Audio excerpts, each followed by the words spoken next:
na Wizara ya Afya, hakika tutaangamiza corona virus na hali yetu ya kawaida tutairudia. Asanteni sana.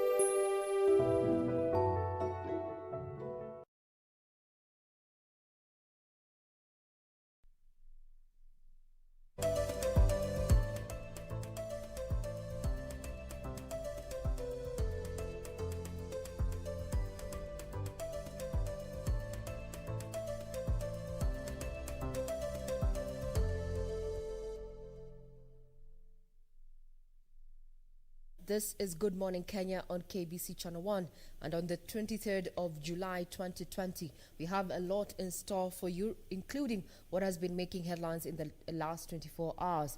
First of all is the issue of COVID-19, amid great worry and concern from various stakeholders as Kenya continues to record high cases of COVID-19. One of the headers is that COVID-19 threatens to shut down government as, civil servants of some of and holders of critical offices for the last few weeks have tested positive for the virus. Further on, we're going to be looking at matters sports in the international scene, where we had Liverpool lift their EPL League Cup there. That and so much more coming up in the headlines. Well, good morning to you. I trust that you're well this fine Thursday morning, and thank you so much for choosing Good Morning Kenya to inform you this morning. This morning on our roads, we look at what will be happening along Waiyaki Way, especially around the Westlands roundabout, given that it's one of those busy roads in terms of the companies, large-scale businesses, especially along that specific road. That is what will be our focus this morning in terms of roads. So ultimately what that means is that we shall also be looking for some alternative routes, especially for those that are applying that route, going about their businesses to the city center and just doing any kind of activities this morning. Many thanks for making time. My name is Doreen Arange.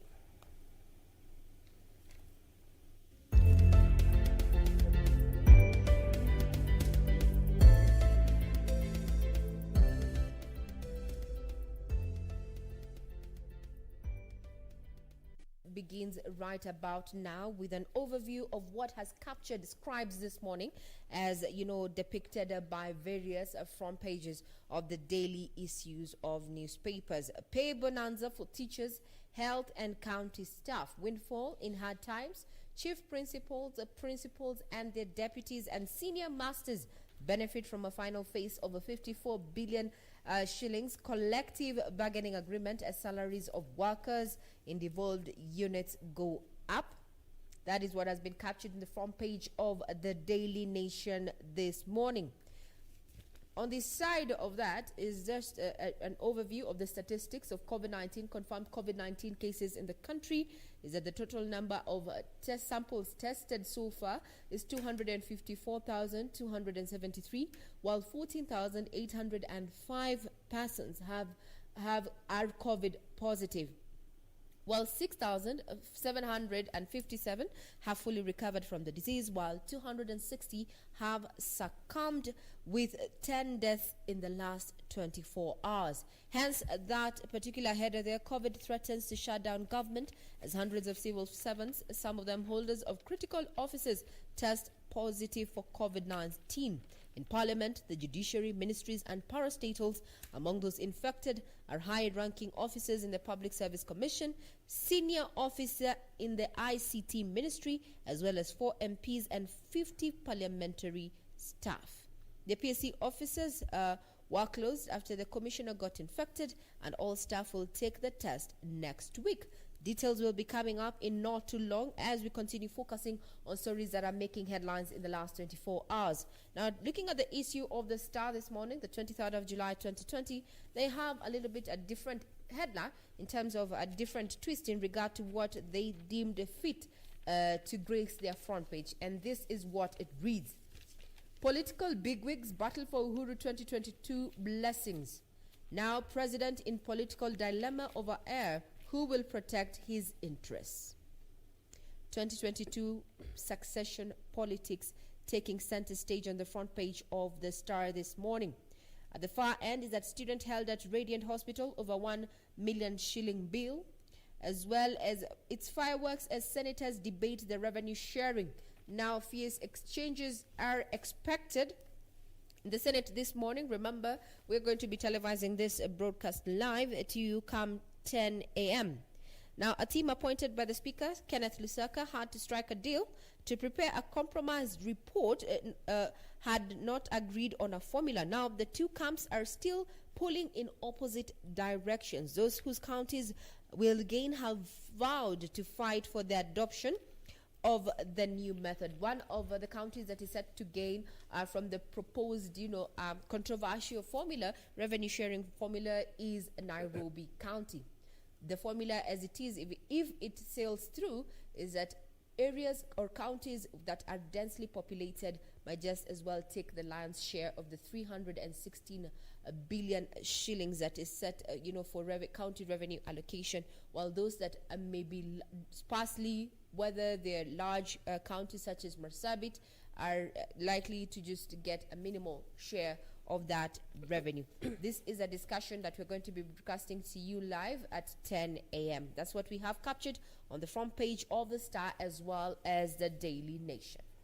Well, and keeping up with the overviews of our dailies this morning, on the front page of the Standard, the main header there is where the COVID-19 billions are hidden, and only 13.3 billion Kenyan shillings of the 156.7 billion released to jumpstart the economy in March has found its way into ordinary Kenyans' pockets. The rest, 143.4, has been stashed in banks by rich individuals and corporates. So it looks like this is where most of the money is, yet this money is supposed to be disbursed in different sectors, at least to help with the issue of COVID-19. And we'll be unpacking more of that when we get inside the paper. Still on the front page of the Standard, matters to do with education on our papers this morning. Schools in ruins with bushes, camps and thieves on the prowl, where without security, thugs are breaking into schools that are now ghost centers, with thickets, cows grazing into the fields, food going bad in stores, and displaced people setting up camp. The story has been fleshed out in page 6 and 7 inside the paper, but that's just the story of showing us what is happening in different schools, given the fact that right now schools are closed and children are at home. On the sidebar of the paper, July salary boom for health workers. Looks like a reprieve there for majority of health workers here in the country, where the government now finally releases 3 billion to pay new allowances for health workers in the fight against COVID. They had threatened to strike if the money that was due in April was not paid this month. Remember that we've also seen different stories, especially in different counties where health workers have gone on strike. A case in point was that in Kisumu and Kisii County. But now it looks like there's a reprieve for health workers as the government now releases 3 billion to pay allowances to health workers in different capacities as they help fight against COVID-19. Still on the sidebar, we have matters politics this morning. Waiguru faces EACC detectives in probe over county graft claim, where the Kirinyaga governor Anne Waiguru survived bid to impeach her, but is now facing corruption investigation. We also have matters sports, and like I mentioned, we'll be unpacking more of that when we get to inside the paper, just in a few.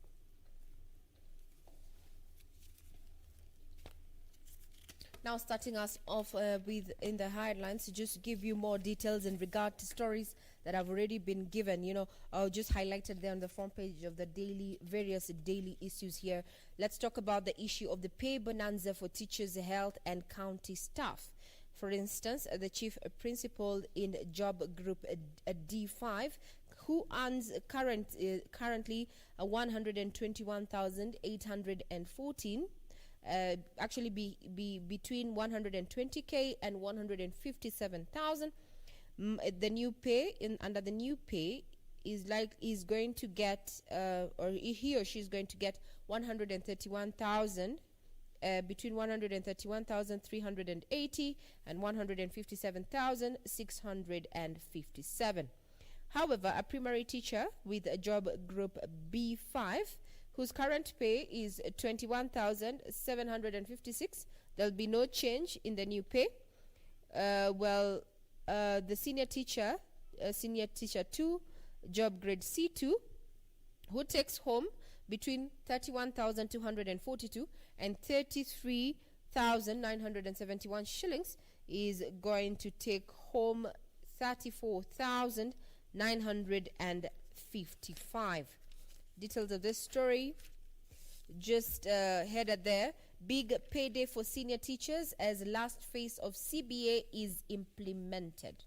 Now, what a principal in job group D3 will earn starting this July is 100,644 shillings, while a teacher, what the lowest paid principal in a sub-county and all-day secondary schools used to earn, now was only 41,590,000. But that is going to change as big payday there for senior teachers as last phase of CBA is implemented. Now, according to the Secretary General William Session, he has demanded that the payment of all teachers who are on payroll in 2017 when the agreement came into force, saying that this needs to include them because it is their legal right. Biggest beneficiaries of that particular CBA happen to have seen their salaries rise by 273% in this 4 years. At the signing of the deal, the lowest paid in the group used to earn 16,692 shillings, and now all teachers in the group will now earn a basic pay of 62,272 shillings. Indeed, a 273% increase in 4 years. As you know, the CBA is the last phase of the CBA is implemented. A big win for teachers there who are employed under TSC there, at a time when teachers have been saying that something needs to be done and that teachers need to be to be considered during this time of COVID-19. A lot of debate there, especially those who are rendering that service in private schools. We'll still be keenly focusing on that discussion as far as education is concerned. Talk about reprieve for teachers, and at least some good news there for the teachers. There's some good news for health workers, where they are set to get 3 billion coronavirus risk allowance, where the health workers will smile all the way to the bank following the approval of their long-awaited 3 billion COVID-19 allowances as pledged by the President Uhuru Kenyatta. The new allowances ranging between 5,000 and 20,000 for different cadres of health workers, including doctors, nurses, lab technicians, were to be paid for 3 months from April 1st, but the medics had threatened to down their tools if they do not get the allowances in July. But now, as it is mentioned, at least they, as it was approved by the president, they are set to, the 3 billion is set to be dispersed to them, and they are set to at least get their allowances ranging from 5,000 all to 20,000. They had threatened to go on strike, yes, but at least with this new move, I believe that maybe that strike won't take place. But keeping up with matters education, and yes, as we talk about, a good news there for teachers and what they're said to get in terms of their monies, their allowances thereof. There's still an interesting story when it comes to education and matters schools, where deserted schools now turned into cattle fields and open markets, and vandalized offices, food rotting inside locked up stores, rusty roofs and overgrown bushes, laying a siege on classrooms already covered by inches deep dust, debris and anthills. This is the sorry state of public schools across the country 3 months after they were closed to stem the spread of COVID. So some schools' compounds have since been turned into open-air markets, Others have been turned into open grazing grounds for villagers' livestock. And also just images of the sacks of grains in different parts of the schools just lying there, schools not knowing what to do with this foodstuffs. Other schools just turned into livestock grazing fields. But yes, even as we talk about good news for teachers and the monies that they're set to receive, at least as it was mentioned, looks like also in some schools they don't know what to do with the staff that they had there, given the fact that schools have now been closed. Now, further on, the government is considering paying teachers who have been working in public schools but under respective boards of management. Now, according to Education Chief Administrative Secretary, that is Zachary Kinothia, he hinted that the ministry would start paying teachers employed by public school boards who have gone without pay for months due to COVID-19. A report by Kevin Moshira puts that into perspective. Speaking in his Nairobi office Wednesday, Education Chief Administrative Secretary Zachary Kinothia said the ministry was planning to roll out funds to public schools to facilitate payment of teachers employed by Board of Management. This stipend is expected to also cater for staff employed by public school boards, including cooks, matrons and watchmen. They have been without salaries for now a couple of months, and they have been crying to us. I want to assure them that as government, we have heard their cries, and it is not like the government is insensitive. It has been listening to their cries. We have been getting appeals through letters, phone calls, through media engagements. We have heard them cry, and we have heard their prayers. Although this one will be an announcement made by the Cabinet Secretary and the Principal Secretary in charge of early and basic education, I want to assure them that something will be done by their Board of Management from the ministry. Kinothia acknowledged that teachers employed by Board of Management had gone for months without salaries, same as teachers serving in private schools. Kenya Private Schools Association has also reached out to government for concessional loans to settle the arrears. Why do we feel and understand the pain that the private school teachers are going through? I want to be honest with them and tell them that that is a position as it is. The chair of KEPSA, that is Kenya Private Schools Association, has appealed through the organization to the government to give them concessional loans that can settle the arrears. You know, some of these schools are also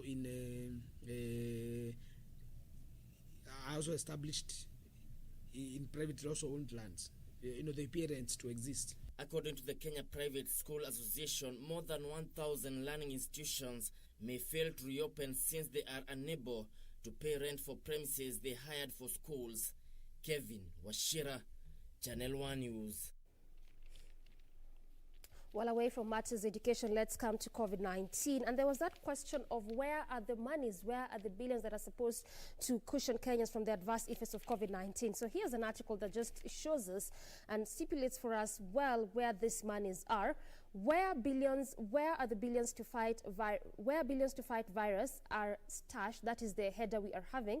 And a big chunk of the government's 156.7 billion Kenyan shillings stimulus cash designed to keep the economy afloat during COVID-19 pandemic largely remains locked in bank accounts. So this is where the money is.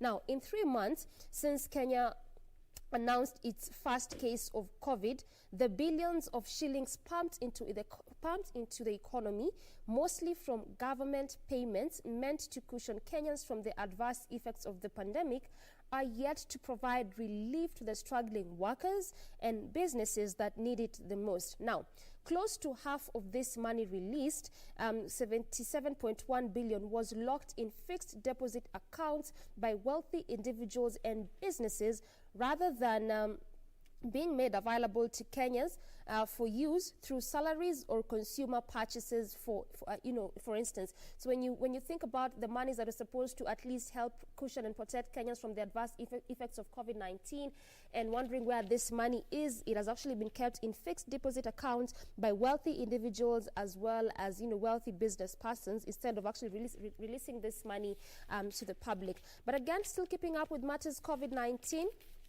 PSVs change seats to beat COVID rules. Remember that yesterday we also had a similar story in regards to public service vehicles and what matatus need to do to follow the right guidelines before they go on the road. Well, some operators have now resorted to removing the seats set in pairs to make rows of lone seats, and there you have the image of how some matatus are looking like, and they say that this is going to aid in proper social distancing, and also continues to say that it's going to be a win-win situation for the customer, the owner of the vehicle, and even the government. The customer will be more comfortable to pay less and maintain the social distance rule. So this is what public service vehicles are doing, at least to continue to follow the Ministry of Health guidelines and the government protocols in line to help curb the spread of COVID-19.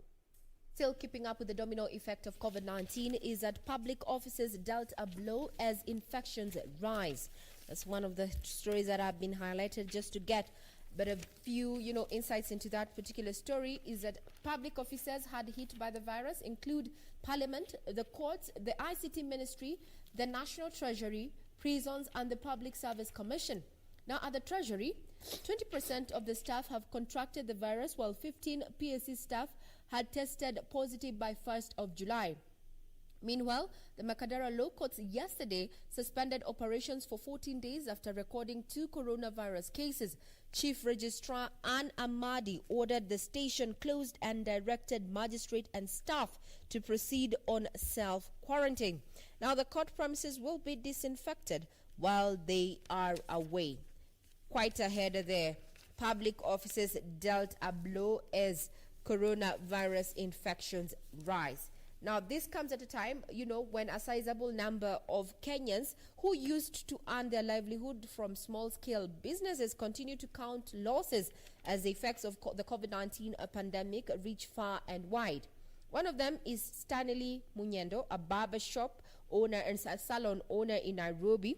And he shares his tale of an unfortunate incident experience of a slowly collapsing business that is now earning less than 500 shillings compared to his usual income of 7,000 shillings daily. A report by Kamche Menza. For the last 4 years, Stanley Munyendo has managed to invest in barbershop and salon business. With this, in a day, he says he could earn up to 8,000 Kenya shillings. But just like many Kenyans, the storms of tough times in the wake of the COVID-19 are taking a toll on him. Imebidi hata hiyo corona hiyo building hiyo second business nimeifunga kwa sababu singeweza kulipa rent na wafanyikazi na biashara ziko chini. Currently, this is the only barber shop he is running. He too was forced to cut down on his workforce, and the earnings can barely sustain his needs. Unakuja unapata watu wa kinyozi wamenyoa mtu mmoja, amenyoa mtu mmoja, mwingine amenyoa mtu mmoja. At the end of the day unapata niko na 500. Hiyo 500 inafaa niwagawie nusu ndio yangu, na sasa unaweza pata kwa siku mimi niko na 250. Stanley Munyendo's situation is a reflection of many small business holders, many failing to renew their licenses. Kama ni mambo ya license na nini, wangesamea watu wa biashara kwanza, ndio at least biashara tuone vile itapika. The obtaining situation occasioned by lack of customers, as many opt to keep off for fear of contracting the novel coronavirus. Some, however, say they cannot cater for such services.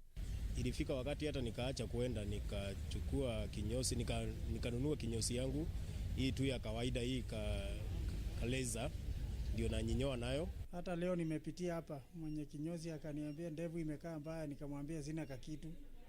Akaniambia kaa unyolewe, ukipata utaleta. With many businesses on the verge of collapse, small business operators who mostly have lived off their savings can only call on the government to give them a ray of hope. Kamche Menza for Channel 1 News. Away from COVID-19, let's come to matters politics this morning.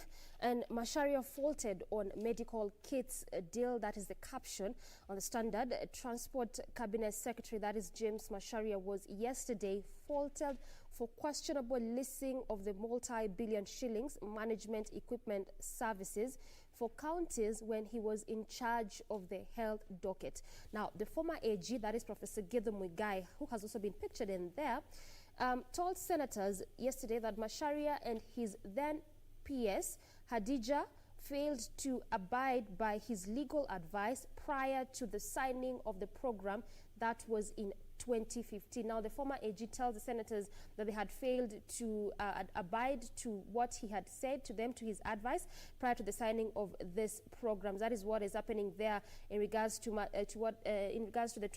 Matters Transport Cabinet Secretary, that is James Manyara, as well as just what the former AG had mentioned to them. That was back in 2015. Focusing on the political scene that is ever changing. As we say, one day in politics is indeed a long time. Political bigwigs battle for Uhuru 2022 blessings. Now, President, in a political dilemma over air who will protect his interests. Details therein, just to read but a few. According to Franklin Bett, the president is in a massive state of dilemma. The president is looking for a successor who will not go for his neck once he retires in case some things were not done right. A case of playing it safe and looking into the future. Now, the coronavirus pandemic is expected to take a toll on the projects as well in what could further hurt the Big Four agenda there. With some of the projects unlikely to be completed with the remaining 18 months of his term, the president could work out a succession that guarantees their completion in 2022. This seems to be the game plan of, Uhuru's game plan, according to those allied to him.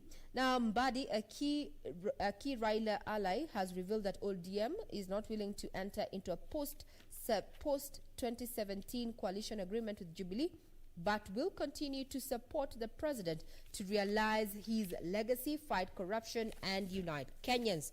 That's that. At the same time, still focusing on what is happening as far as politics, is that now how Wiper exit is paving the way for Raila in 2022. Now, is that a NASA coalition deal barred ODM chief from contesting the top seat in the next polls, but this won't be the case if Kalonzo's party and others quit in protest. Now, plans are that Wiper Party plans to exit the National Super Alliance, that is NASA, that has opened a window for ODM leader Raila Odinga to engage on a pact that required him to back any of the three principles in the 2022 presidential poll. At the same time, we want to be in opposition, says Ruto allies, saying Jubilee Power Games. Now, MPs demand to be allowed to play the watchdog role over after being kicked out of key House committees in favor of Orange Party lawmakers. Now, a key ally of Deputy President William Ruto there is Caleb Kostani, quoted saying, is that we want to play the opposition role in parliament so that we can keep the government in check. Now, that's that. However, Badi, who is a key Raila supporter there, says he has dismissed the DP allies' demands to play the opposition role. And the Center of Multi-Party Democracy, CDM Executive Director Franklin Mukwanje said that constitutionally, the office of the minority leader should play the opposition role, but pointed out that it is weak because the positions were donated by the party leader and the holder has to take instructions from him. Matters of politics continuing to take center stage as Kenyans, now 62% of Kenyans want to see new faces in the 2022 general elections, and a national opinion poll survey has revealed. Now, the poll conducted by Intel Research Solutions indicated that Deputy President William Ruto is the most popular presidential candidate. Machakos Governor Alfred Mutua, who was ranked as the best performing governor followed by Mombasa's Hassan Joho, with Kisii Governor James Ongwae rated last. Kenyans are split on whether the Building Bridges initiative, with a 47% supporting it and 41% of Kenyans opposing it. A report by Kamche Meza. A majority of Kenyans are rooting for new faces in the 2022 leadership if the numbers of a national opinion poll conducted by Intel Research Solution, a market and social research company, are anything to go by. From a sample size of 4,224 from all 47 counties, 62% of respondents want to see change and new leaders in 2022 presidential candidature. Currently, however, the survey indicates that Deputy President William Ruto is the most popular candidate, followed by former Prime Minister, with Machakos Governor taking third position. These questions were open-end. We didn't prompt, so these were the top mentioned. So as we can note, Kenyan, they're looking for change. They're looking to have new leaders and new faces. Dr. Alfred Mutua has never shown any interest to run for the presidency, but he's coming in as number 3. And also we have Governor Joho, who was coming at 5%.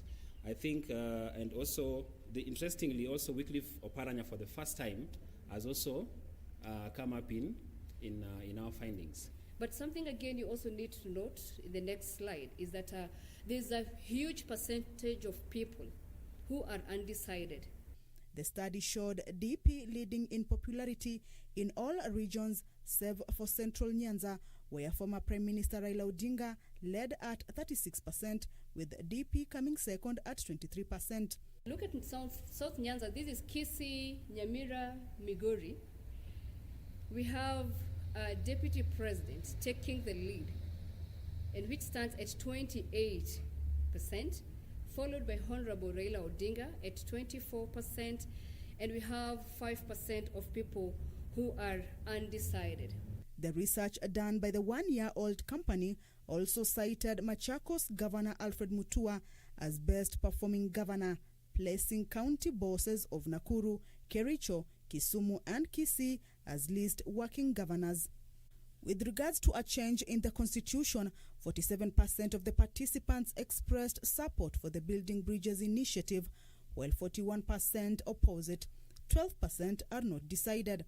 Data was also gathered on how Kenyans feel about their leaders, with 48% saying they would re-elect their senators, while 54 and 51% are planning to re-elect their MPs and women representative respectively come 2022. The face-to-face survey was done between 10th and 15th of July this year. Kamche Meza for Channel 1 News. And away from the IRS polls, which ranked Governor Mutua as the best performing governor out of the rest of them, let's move to corridors of justice now, where police hold officer in probe on FGM claims, and a police woman suspected of forcing her 2 nieces to undergo FGM has now been arrested. The police constable attached to Tigoni police station is said to have taken away her sister's daughters from their home in Kayole Estate, that is in Nairobi, and made them undergo the outlawed ritual. That was on July 11th, which is the FGM. The 2 girls, aged 17 and 3, were later found in a house in Kino in Kiambu County. Just take note that they were in Nairobi, now found in Kiambu County, but then they were taken to hospital. The police said the suspect was unreachable at the time in which they were trying to arrest her, but after picking the children from the sister's house, and 10 hours later, at least, they managed to trace her to the house that is in Kino. Again, also, it's very important for me to mention that in 2011, Kenya had passed a law that prohibits FGM and imposes tough penalties on perpetrators and those abating the practice, and that is why this policewoman was arrested after he wanted these 2 girls to undergo the female genital mutilation, and these 2 girls aged 17 and 3 years respectively. Still keeping up with matters, justice is at Waiguru, quizzed by EACC over 10.6 million shillings impressed, accused of awarding herself travel allowances for foreign trips she never made. Now, on Wednesday, That is what happened to her. However, Waiguru, who spent a better part of yesterday at the Integrity Center, denies any wrongdoing, instead accusing Kirinyaga ward representatives of a political witch hunt. It means that embattled governor is not out of the woods yet. Now, Waiguru's summoning came at a day that Kirinyaga ward representatives appeared before the Senate Devolution Committee, where they accused the governor of consistently undermining the authority and independence of the Kirinyaga County Assembly. Still keeping up with what is making headlines in as far as justice is concerned is that now a court allows police to detain a teenage boy over a 9-year-old girl murder. Now, the Murang'a head of criminal investigations, Juliana Muthini, said homicide detectives have been dispatched to try and unravel the incident. Yesterday, the area MP, Mary Maua, visited the family and said drug abuse, subscription to suspicious faiths, as well as sexual impropriety among minors was to blame for various social ills. Now, that particular story took the country by storm, with one asking why a child aged 15 years, as per the law, would murder and have another child who is aged at 9 years. What is happening with the country's moral fabric? Now, just to give an overview in terms of sights and sounds of what happened in the corridors of justice is a report by Ben Troy Njoe.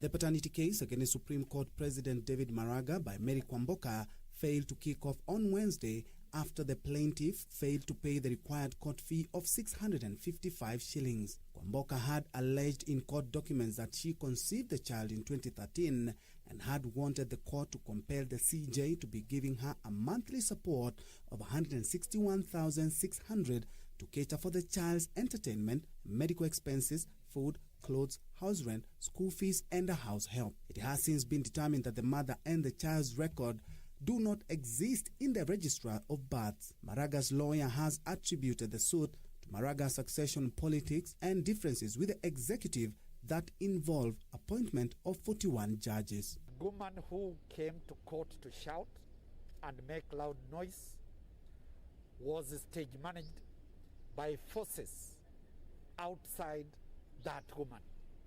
The people instructed her have failed to pay so that we battle for the truth to come out. Elsewhere, the judiciary has suspended operations at the Makadara Law Courts in Nairobi for 14 days following confirmation of 2 COVID-19 cases at the courts. Chief Registrar of the Judiciary, Ann Amadi, has directed all staff to proceed on self-quarantine and the affected staff seek medical attention, at which time the premises will also be disinfected. Milimani Law Courts will also be shut down on Friday for a 2-day fumigation exercise. And Kasipur Member of Parliament Charles Ongondo Were was on Wednesday morning arraigned in court and charged with flouting COVID-19 regulations. The legislator who pleaded guilty to the charge was released after paying a 15,000 shillings fine. Were was arrested on Tuesday night at the chief's camp in Oyugis town, where he was distributing sanitizers to the locals, thus violating mass gathering ban. On Tuesday, Nairobi Senator Johnson Sakaja was also fined 15,000 shillings after pleading guilty to a similar charge. For Channel 1 News, I'm Ben Troy Njoe. All right, now let's move to the counties and look at some of the stories that are making headlines this morning in different parts of the country, in various counties. And let's start with Nyeri County, where a man is set to serve 20 years in jail for a murder case. And this man was accused of stabbing his neighbor to death during a domestic quarrel with his estranged partner 5 years ago in Nyeri, has now been sentenced to 20 years in jail. The Nyeri High Court judge, that is Jairus Nyaga, found John Masharia guilty of killing Nicholas on March 1st, 2015 at Amboni Trading Center in Kieni East. So this is just a story of justice for the slain Nicholas. It happened 5 years ago, but at least justice has been served there. That is in Nyeri County. Coming to Nakuru, state launches drive to fight fake goods, or if you may, the counterfeit goods. And now the Ministry of Trade, in conjunction with the Counterfeit Authority has now launched a campaign against illicit trade. That is what is happening in Nakuru County, which cost the county about 103 billion in revenue loss in 2018. Now, the officials yesterday met manufacturers in Nakuru town, which is ranked the second after Nairobi with the highest rates of illicit trade. You can imagine Nakuru being ranked the second after Nairobi when it comes to matters illicit trade as well as counterfeit goods. In the study conducted between October 2019 and February 2020, that is what was shown there, that Nakuru comes second after Nairobi. But now the Ministry of Trade Chief Administrative Secretary, that is Lawrence Karanja, called for stakeholders to join the anti-counterfeit war. So that is what is happening in Nakuru, even as they're trying to, launch drive to fight against counterfeit goods, or if you may, the fake goods. Coming to Kisumu County now. Day-old baby dumped at elder's home. This is only a one-day-year-old baby, and the police in Nyando have now launched a manhunt for a suspect who dumped a one-day-old baby at the home of a village elder. The baby boy was left at the doorstep of Filogona Odep at her Bungu Koroga village home, but Odep said the baby boy, who was wrapped in a shawl, was crying when he was discovered. That is what is happening in Kisumu County. A one-day-old baby left at the doorstep of a village elder in that specific county. Now, still looking at stories that are making headlines across the counties, is that a music artist in Murang'a County is set to benefit from a multi-million shilling state-of-the-art audiovisual production facility under the Kenya Broadcasting Corporation Studio Mashinani program. Further on is that the annual World Beast Migration Spectacle has kicked off at the Masai Mara Game Reserve in Narok County. Details about this seventh wonder of the world as prepared by reporter Ben Chumba.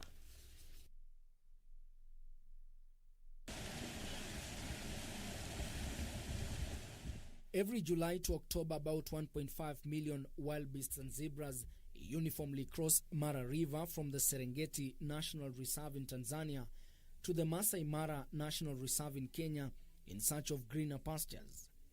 This year's migration is unique since the gnus are crossing without the presence of humans, and the rare sight has been left to the lions, hyenas, and crocodiles of the Mara. However, due to the coronavirus pandemic, only a handful of photographers and few Mara walkers were present to witness the spectacle kick off this year. We are just watching wildebeest crossing, and when you see, there are very few tourists, but the one you see right here, the residents that are watching the wildebeest crossing. Normally when you get any crossing point, you get more than 1,000 cars. You know, the park authorities normally has to be there to do the control. It's quite different like this time round. The migration has been a sight to be attracting hundreds of visitors from within and abroad, but this time it is taking place when planes and movement have been grounded by the coronavirus pandemic. Like last year, moments like now, we are full. We could have been full house. And if you look at it now, no clients at all because of this COVID-19. Actually, they are really affecting the tourists, and that's why now this time of the year, the migration, they are here, and there's no tourists because of the COVID really affecting all over the world. What I just want to tell the world is to be patient. Like many who depend on tourists in the Mara to cater for their families, Francis Saruni is worried that if the situation continues, the migration will just end unnoticed.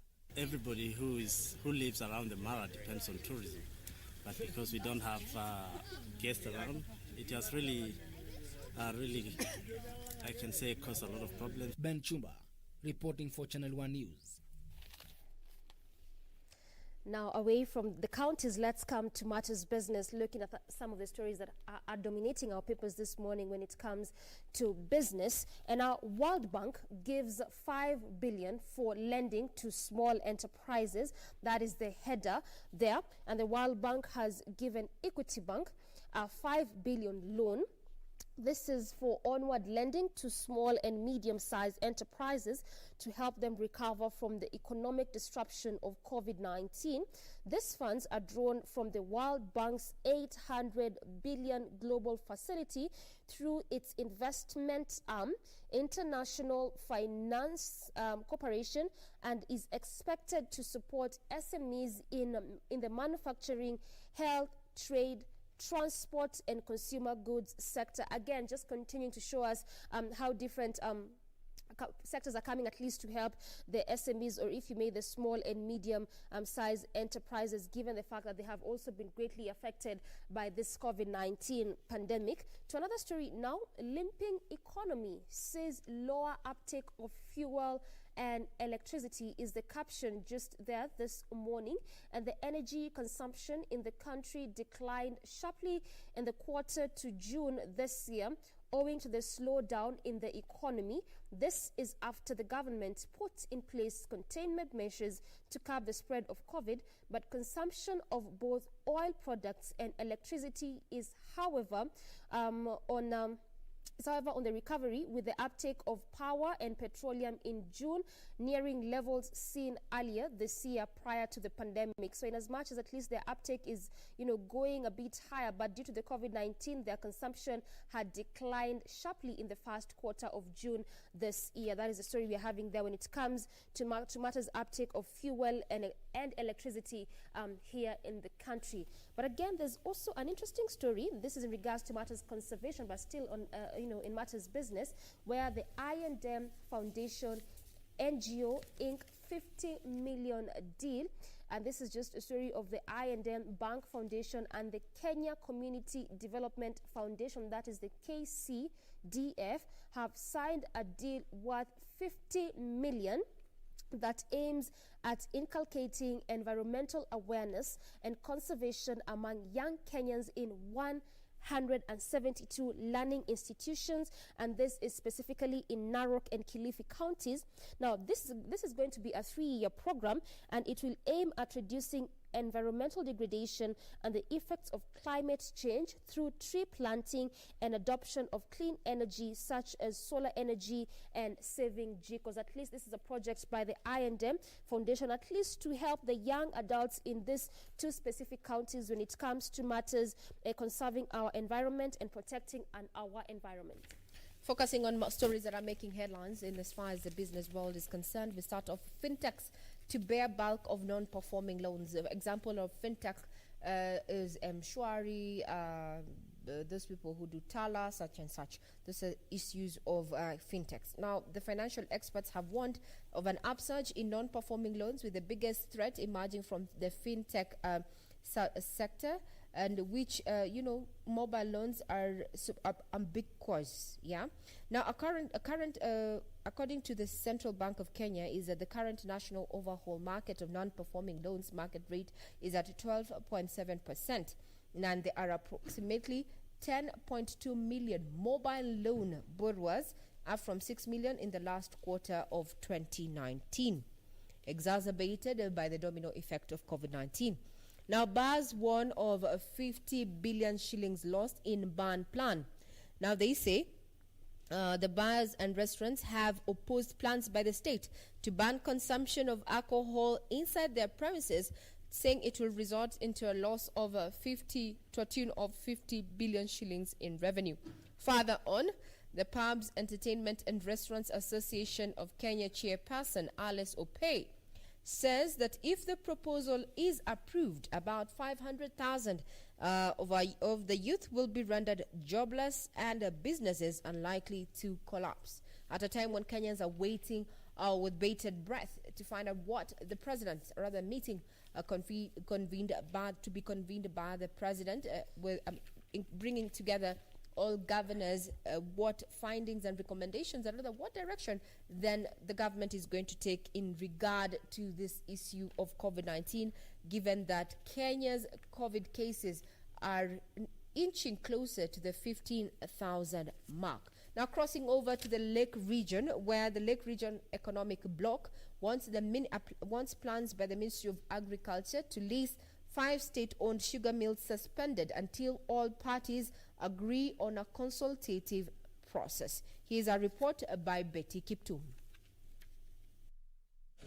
County governors in the Lake region are calling for a pause on the long-term lease bidding process for management of 5 state-owned sugar millers, namely Nzoia, Chemelil, Soni, Muhoroni and Miwani. This comes days after Agriculture CS Peter Munya indicated that the government had started cleaning the books of the 5 sugar factories in readiness of the long-term leasing exercise. Already, the cabinet has approved writing off of a 62 billion shillings debt owed by the sugar millers. Loni zilikuwa zimeomba huko kwa Sugar Board na yale mataxes yote yalikuwa katika sekta hii, yote serikali imefutilia mbali. But governors from the Lake region say the process ought to be stopped until stakeholders agree on the way forward. The expression of interest on leasing of the state-owned sugar companies is suspended until all parties agree on the consultative process. This is very important, because since we have traveled this journey together, of analyzing the sugar industry and agreeing on what needs to be done, we improve the industry and put it on a sustainable path of growth. The governors are calling for open, consultative and participatory meetings with all stakeholders to help revive the sugar industry. Betty Kiptum, Channel 1 Business. All right, I want us to move to matters sports, but before we get to do that, let me just read this one story in business. Such an interesting story, especially when it comes to the PWDs and what Safaricom is doing to help these persons. Now, this is just Safaricom aids the visually impaired, where Safaricom has now partnered with Ayud Kenya to distribute white canes worth over 30 million to 20,000 blind and visually impaired people. Now, Safaricom Chief Human Resource Officer, that is Paul Kasimu, said yesterday the donation will actually ensure that the visually impaired have access to white canes. And Safaricom Foundation Chairman, that is Joseph Ogutu, also said the project will see 10,000 children and youth identified by Kenya Union of the Blind and Kenya Society for the Blind are also set to benefit. So this is an initiative and a project by Safaricom, at least to help the visually impaired, or if you may, the PWDs with these white canes, and they are set to distribute them at least to 20,000 as well as 20,000 individuals, and also other 10,000 children who are visually impaired. Now let's come to matters sports, and vaccine is key for Olympics to go ahead in 2021. That is just an interesting header that we're having there when it comes to matters sports.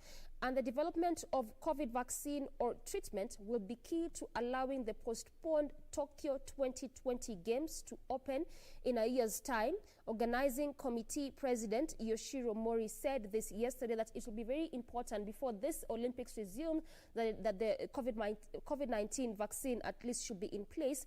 And he was asked what factors will be crucial for the rescheduled games to go ahead. And he said, that is Mori said, it will be whether the COVID war is settling down. So that is going to be what is said to happen before this Olympics go ahead in 2021. That vaccine is key and important before this Olympics resume next year. Coming to local sports, Victor Wanyama Academy takes shape. This is an academy set by, Victor Wanyama.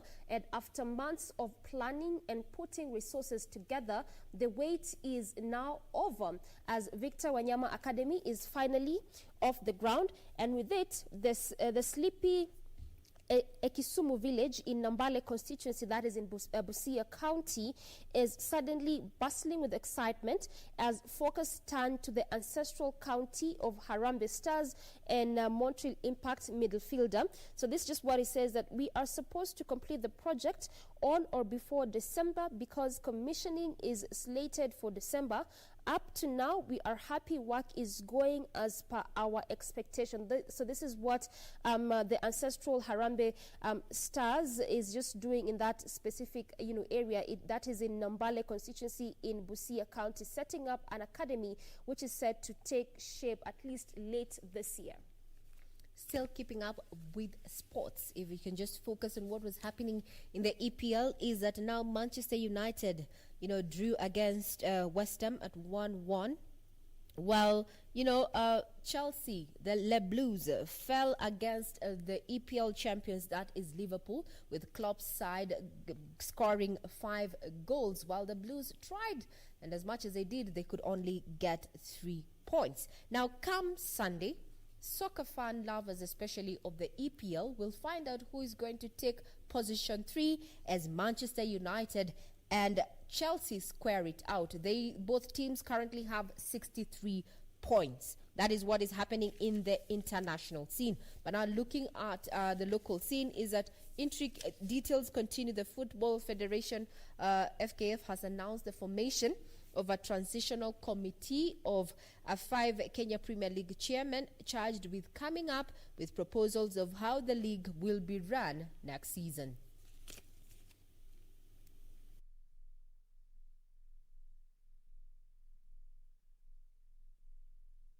Indeed, that is just an update of what is happening as far as the local scene is concerned. And come Sunday, we will find out who is going to end up being position 3 after that particular match between Chelsea and Manchester United. We take a short break, but in return, we're going to be focusing on matters close to our hearts. We're going to be looking at why we have an increased number of children, or rather children against violence against children.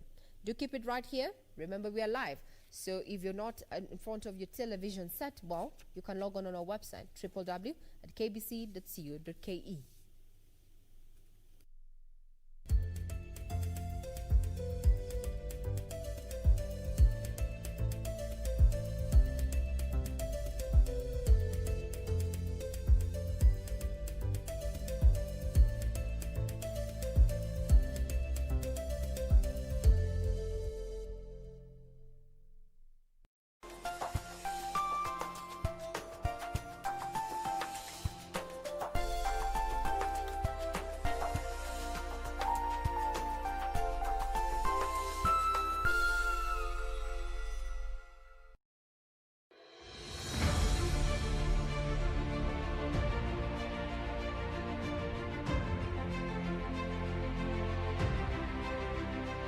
The food security pillar under President Kenyatta's Big Four agenda emphasizes on involving smallholder farmers in feeding the nation.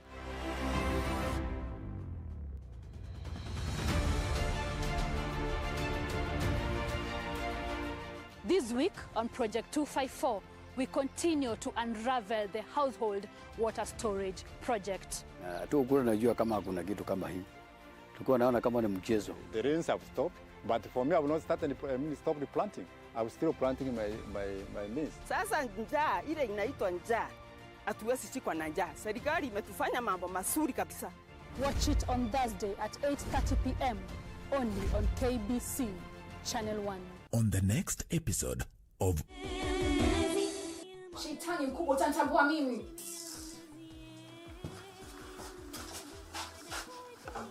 Shetani, anafanya nini?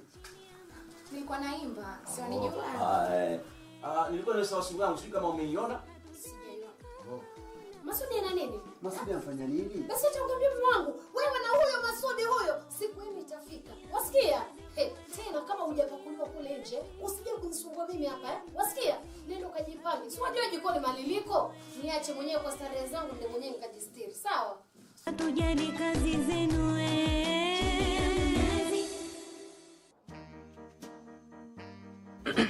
Ayuni, mimi naona naishukua hiyo kazi ya job. Tangu kufumania wewe na Kisaka,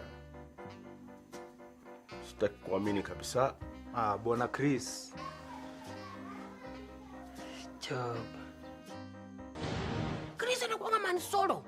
Kwa nyumba yote. Si tunaweza mconnect. Na naye amekushow Chris anadai wife. Niko sure hata wewe unajua hii ni hustle tunaweza kulia.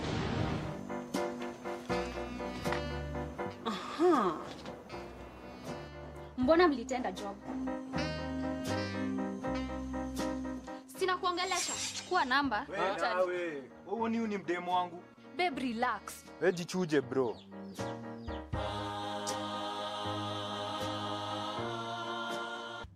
They were bent on defending their title in the 1998 FIFA World Cup finals. but it was not to be. 3 minutes of stoppage time already. As Zinedine Zidane rained riot over the Samba Boys of Brazil. Into the goal! France has taken the lead! France has taken the lead! Watch this epic match this Saturday at 5 p.m. only on KBC Channel 1 as we take the international lane this time round.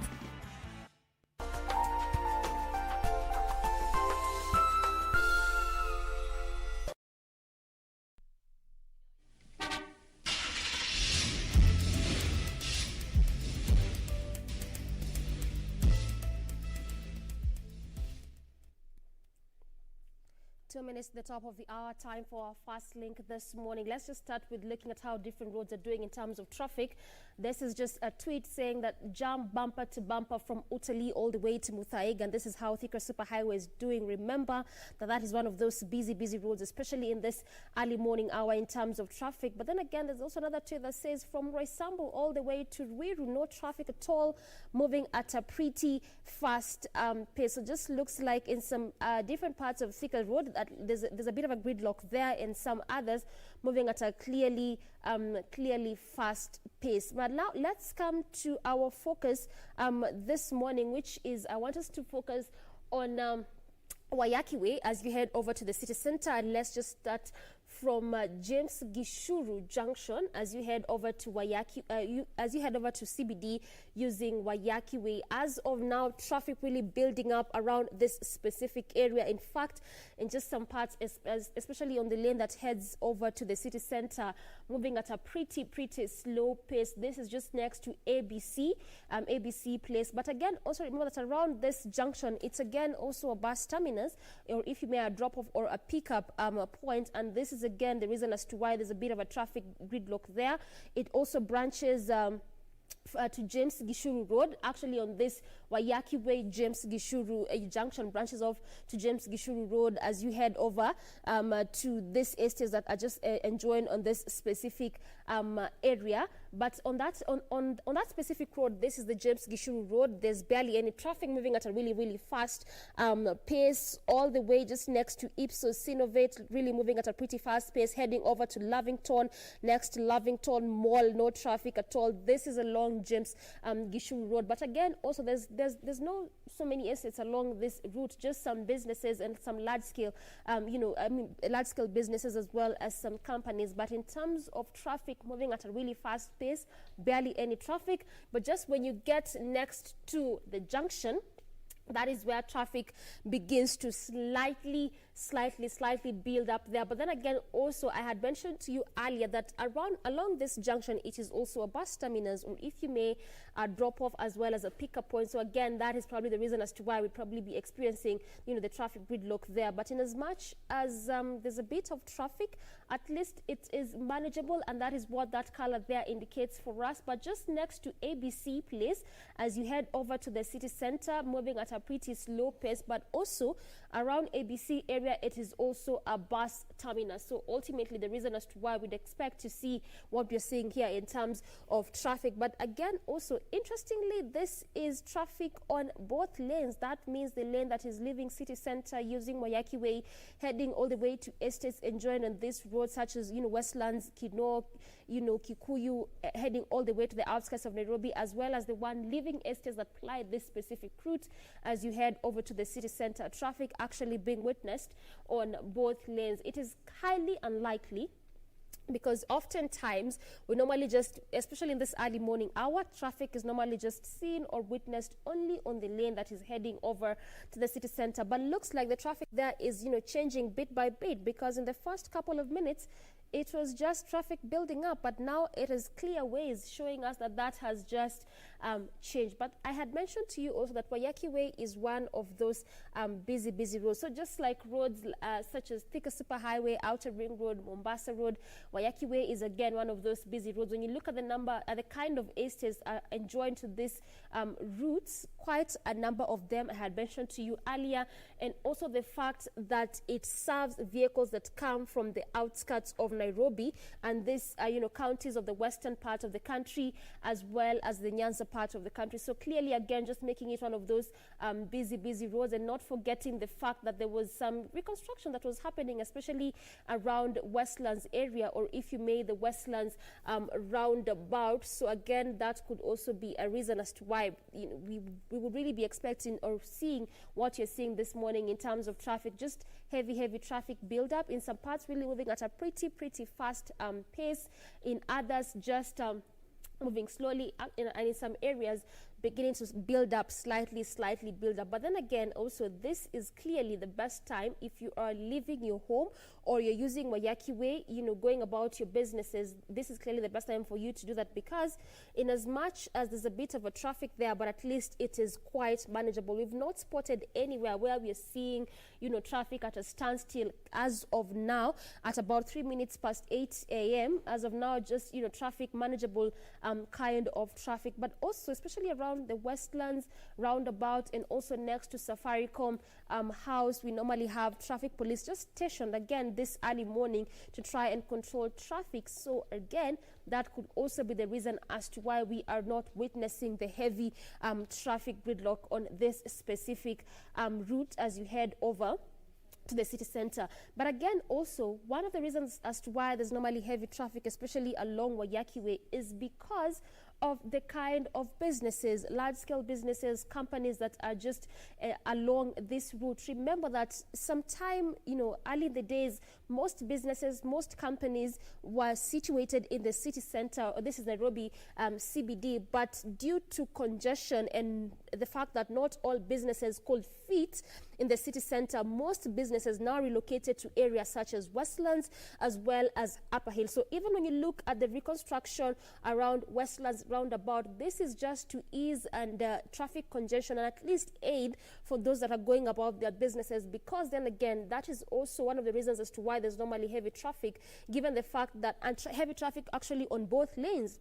The lane that is leaving the estates as you head over to the city center, as well as the one leaving CBD heading over to Wayaki Way. So the reasons as to why we normally experience traffic on both lanes, unlike other roads, is because people are heading to their workstations along Wayaki Way. So instead of coming to the city center, there are also quite a number of businesses, companies, large-scale business, even small-scale medium enterprises along this route, because as I had mentioned to you, a good number of industries, businesses, and companies had relocated to along this, this Wayaki Way, and specifically around Westlands area. And this is just to reduce on the congestion that was being witnessed in the city. But coming to traffic, just as you branch off to Chiromo, again, next to the Westlands roundabout, there traffic really moving at a pretty slow pace, actually, and this is odd, both lanes again. But I had mentioned to you that this is because of the kind of businesses.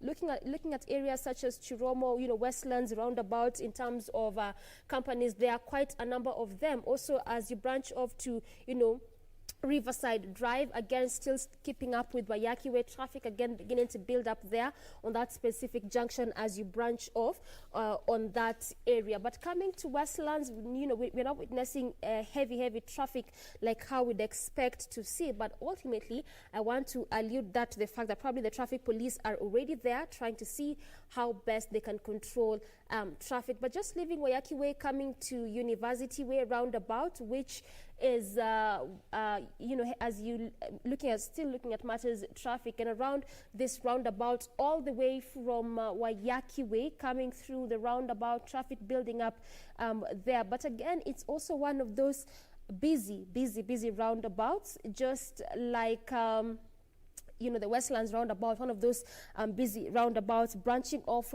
to different roads, coming all the way from Uhuru Highway, heading over to Uhuru Highway, as well as University Way itself, and traffic throughout the entire roundabout. I can tell you for sure, actually, and in some areas just moving at a really slow pace. And especially this is actually when you leave Wayaki Way through the roundabout, that is just where traffic is moving at a pretty slow pace. But on major parts of this roundabout, just traffic moving, pretty fast. So again, also if you're using this specific roundabout branching off to various other roads, clearly this is the best time. If you're leaving actually Wayaki Way, leaving city center, using the roundabout, heading all the way to Uhuru Highway as well as Wayaki Way, this is clearly the best time for you to do that, because in as much as there's traffic there, at least it is quite manageable. So that's that in terms of traffic this morning. That is how the roads are doing in terms of traffic, and I just want to bring traffic to a close. That is what is happening, especially along Wayaki Way as you head over to the city center. Thank you very much for that brief as to what is happening on our major roads this morning. Remember that we are giving you directions, and if you have an alternative route to get to your various destinations, 85% of workspaces are within the CBD. Now, crossing over, taking center stage this morning, we're going to be talking, or rather trying to address the issue of violence among children. A report was released on the 16th of July that indicated that is on the rise. Actually, the statistics indicate that 1 out of every 2 children has experienced a form of violence, whether disciplinary violence or even psychological violence. Further on, there's a story that has been highlighted on one of the dailies this morning on the issue of the Star, and I'd want to draw attention to that particular header there. Rape of children in Kisumu sparks cry for safe houses. Now, for the last 6 months, they have been cruel to children in Kisumu County. Statistics from the Gender Department lay bare their suffering and cases of sexual and gender-based violence on the rise. Jaramogi Oginga Odinga Teaching and Referral Hospital has recorded 998 cases of sexual and gender-based violence. The worst affected age group being between the age of 15 and 19. Now, Kisumu Gender Officer Pamela Olilo says 75% of the victims are children, and Manyara, Obunga, and Nyalenda are hotspots. 2% are male, while 98% are female. Now, she said that there's a reduced likelihood of these survivors getting justice. Now, there's need for construction of safe houses for the survivors of gender-based violence, which began 4 years but has since stalled. That is a situation that is happening in Kisumu on a morning where we are addressing the issue of violence among children. They are going to be home for the next 6 months as, the country tries to stabilize amid rising cases of COVID-19.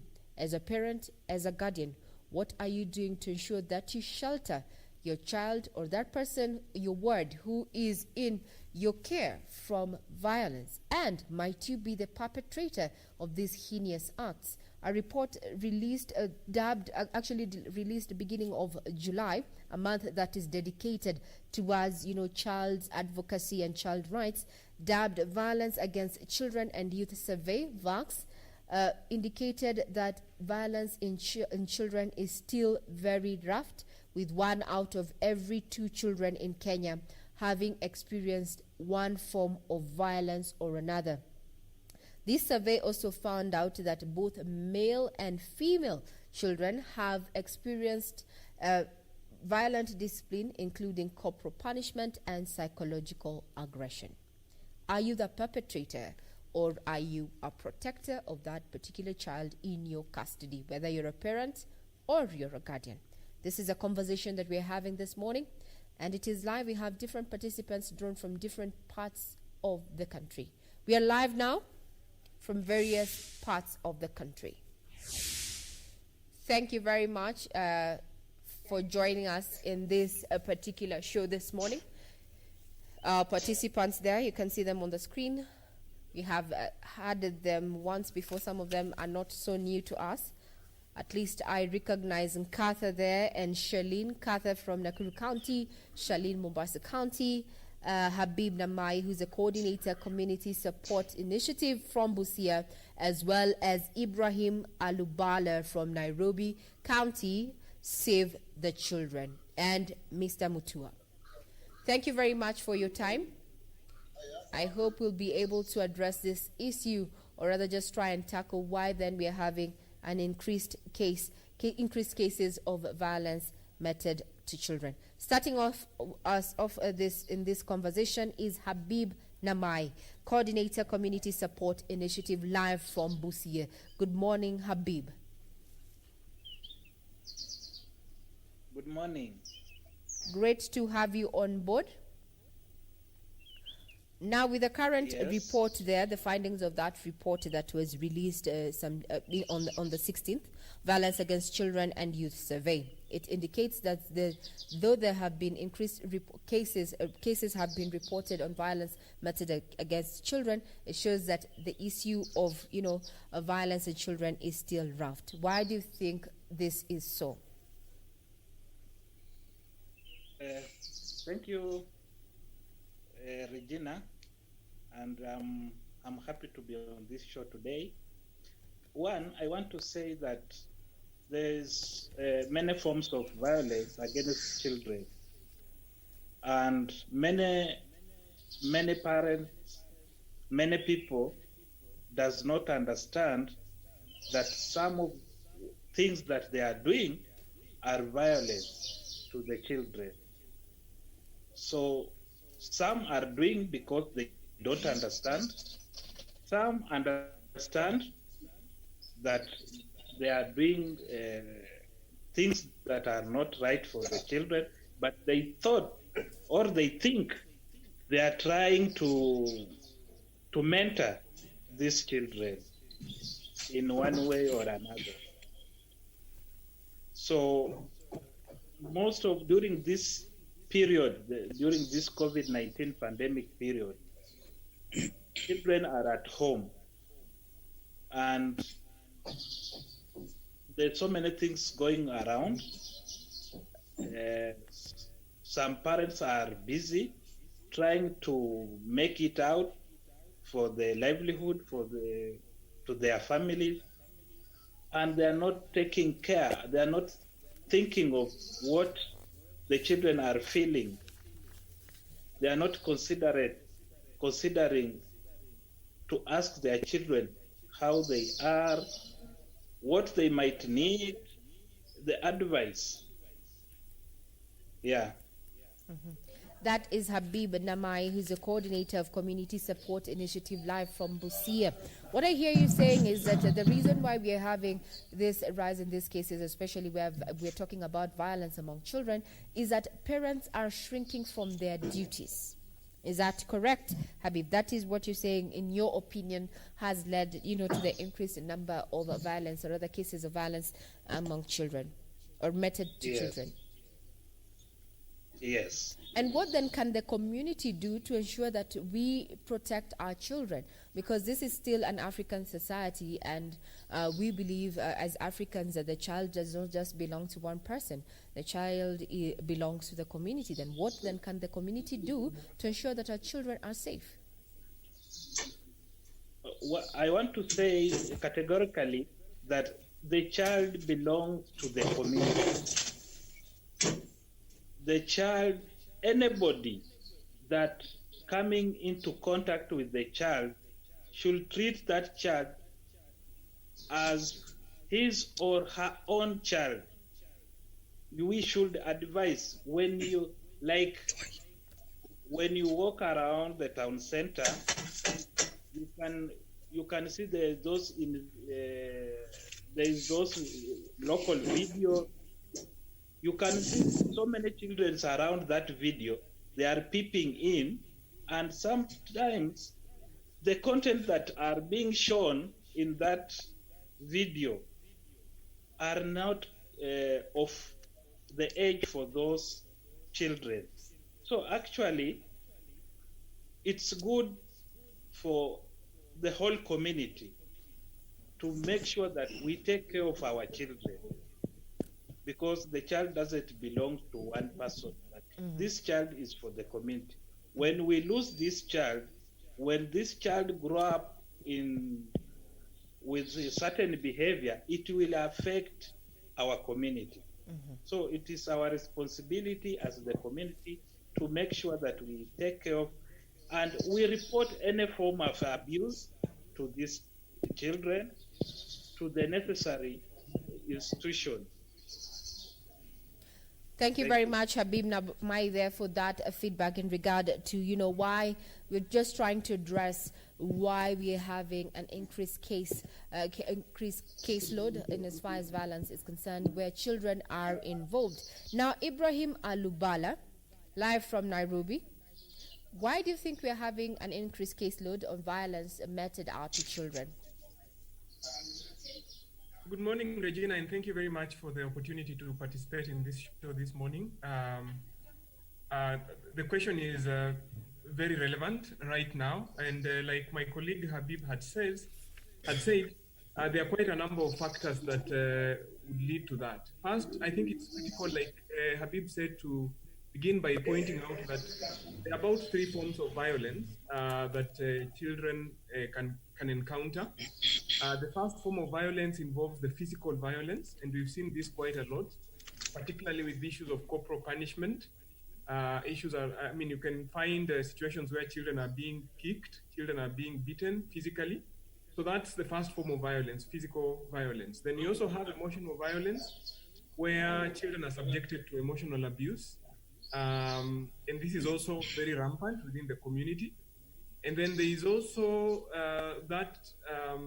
sexual violence, and I think you alluded to that when we first began with the story from Kisumu and how children are actually being subjected to a lot of sexual violence. Now, in terms of the report that was released, which I think also alluded to on the 16th, there are about 6 areas that the report focused on, and these 6 areas also deal with the causes of violence, because the study happened in a period of 2 years, and among the issues that the study brought out were issues around weaknesses, particularly enforcement of our legal and policy framework. We have issues around family support, which I think Habib has mentioned, issues around parenting skills, and issues around economic strengthening of parents and duty bearers. We have issues around education and life skills for children, because again, this is a critical issue. You find that children don't have life skills, and also the education system might also be contributing negatively towards some of this.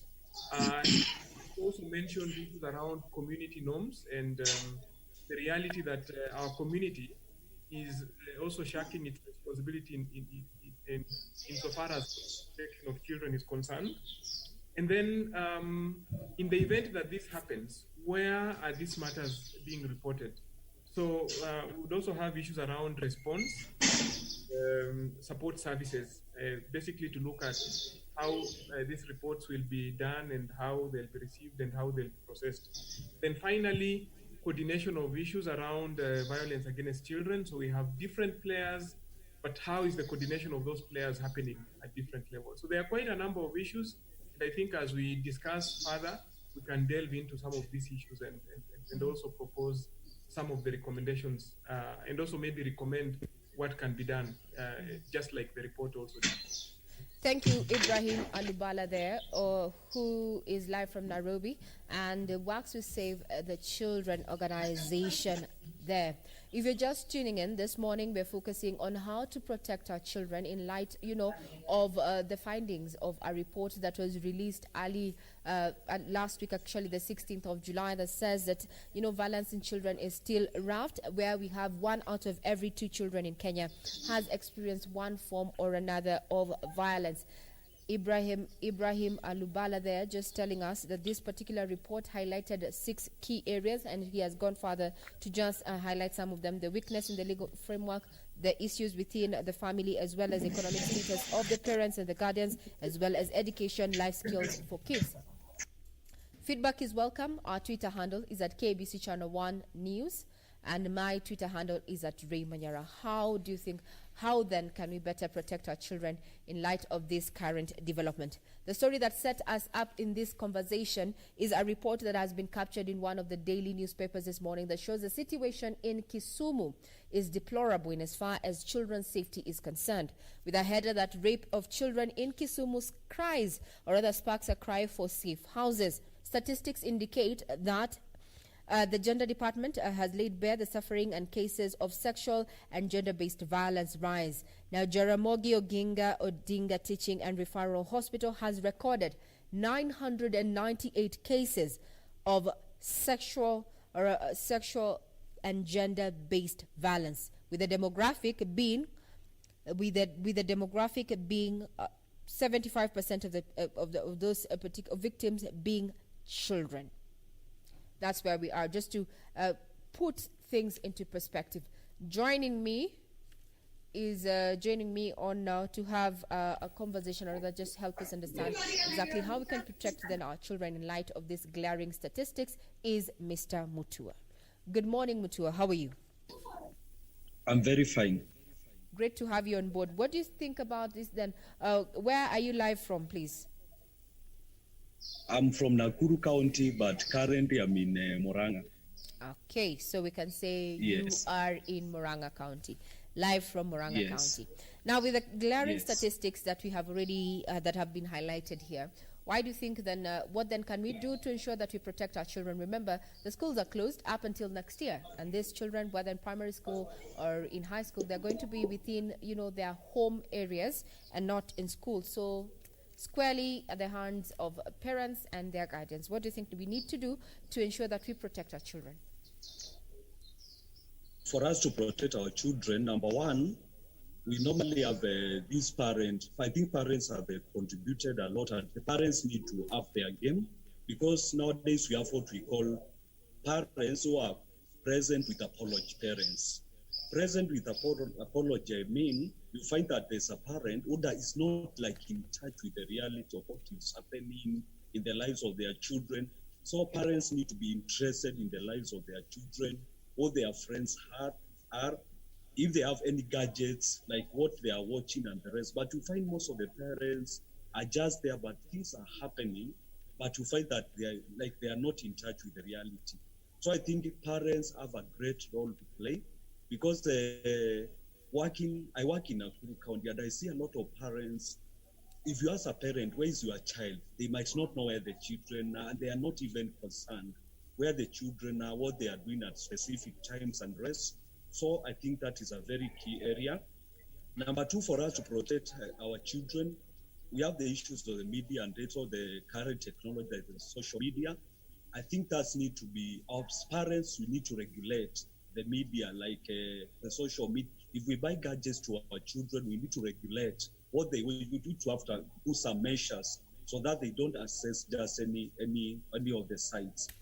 Again, for us to protect our children against violence, we have also, the society is also has a great role to play, because sometimes where we live in estates, we see maybe underage children being abused, but you say it's none of my business. So I think as a society, when we see any form of violence, we have a collective responsibility to ensure that we take up the issue with the relevant authorities and even the parents and the rest. Again, on issues of drug and substance abuse, also I think as a society we have a role to play, because you find even some restaurants that sell even illicit or even alcoholic drinks to underage children, because they are just on business. And you know that during this COVID time, most of our children are really, they have a lot of time. So I think those three are very key. The parental responsibility, less parents come out from the being present with apology to be present family, present parents indeed. Thank you.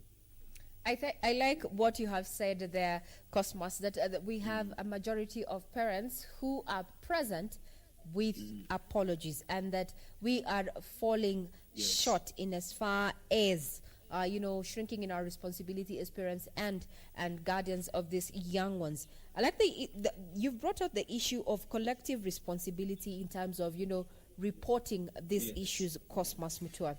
some of the reasons why people do not report these cases has been cited that, you fear the blowback. That if I report that this is happening to my neighbor's child, then my neighbor will think or deem me unfit or an unfit neighbor. The issue of what the society thinks, what will my neighbor. Is this the high time we changed that mentality? Cosmos. Yes, a child belongs to the society. I think we need to go back to that concept. But I remember when we were young, if I was in the wrong, even a neighbor could punish me. A neighbor could report to my parents. But nowadays, it's like it's becoming like a child belongs to just the immediate family. So I think it's the high time as a society we need to take up the issue, because I see so many abuses. Me, I take up some of the issues. Like we had a case recently in Nakuru whereby a 16-year-old girl has been married off by the mother to an older man, and in fact neighbors are aware, but they just talk about it, but they don't take action. I think we need to take up action. And being a Christian, I'm also looking at the issue of there's somewhere in the Bible, in the book, I think, of Ezekiel that says, if you see someone getting in wrong and you keep quiet, once they die, blame will come to the sin now will be added to your many sins that you have. So I think as a society, we should take up the issues, because we have a collective responsibility. Let us not leave that responsibility to the other people, because today is my child, tomorrow is your child who will be abused. So would you love the same to happen to you? So do to others what you like them to do to you, because if you expect your neighbor to report a case maybe of abuse of their children, do the same in case abuse happens. Thank you. Mm-hmm. Now, Cosmos, you've alluded to say that you've had a run-in with an experience where you had to stand up and get counted to ensure that a child's rights are not violated. In your line of work, have you had an experience that has, in one way or another affected the way you just do your business, an issue that you thought that, you'd want to highlight to us this morning and just help us, just share this issue, and that it's the high time that you came on board and supported our children and ensure that they're safe? We have so many cases. By good luck, I'm an executive. We have Nakuru Child Rights Network that was initiated by Kenya Alliance Against Child Rights. So we find that once we get the issues, we are able to report. But sometimes our hands are a bit tied. We find that we might be following a case, but we find that the parent or the guardian is not cooperative. So we have certain cases, but we find that the people are supposed to come out even testify. It's also an issue, because when you go to the court of law, it's about having the evidence, having people to testify. So we find that most of the times we lose on some cases because there's nobody who is willing to come up and testify. Now, Cosmos, we have seen a certain report that shows that, most cases, especially that are revolving around children, the community and family decide to settle out of court instead of letting justice be served. From where you sit, what do you think this has done, for our moral fabric, and also just, for the child, or rather, the victim in this situation?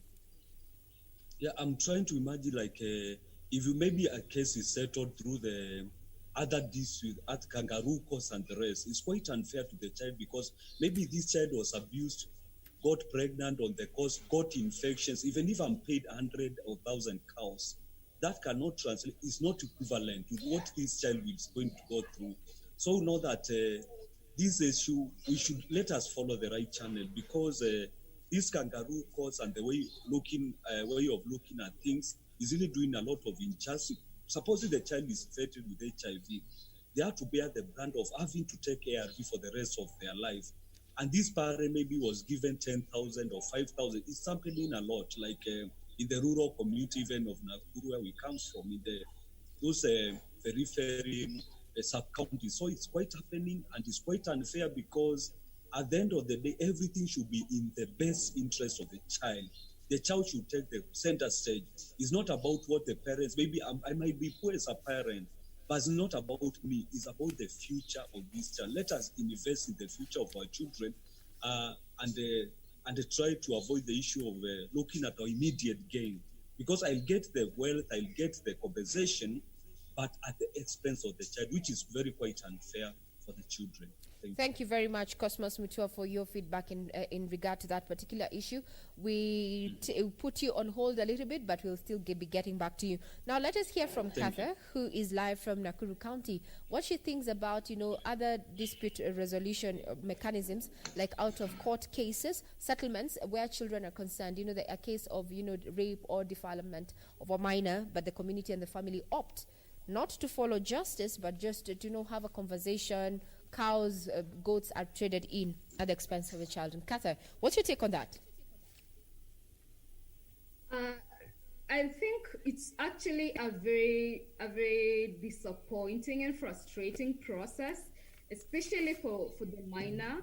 And if you look at the long-term effects of whatever the out-of-court settlement will do to that child, especially the mental aspect of it and the future of that child, it's actually very, very, very wrong. In all aspects, we actually totally discourage that, because you can imagine, Ray, if for example it was your child, that perpetrator or that the person who defiled that child will still remain in the community. So today it's my baby that has been defiled, and tomorrow it could be your son or your daughter do the same, because the perpetrator is still at large.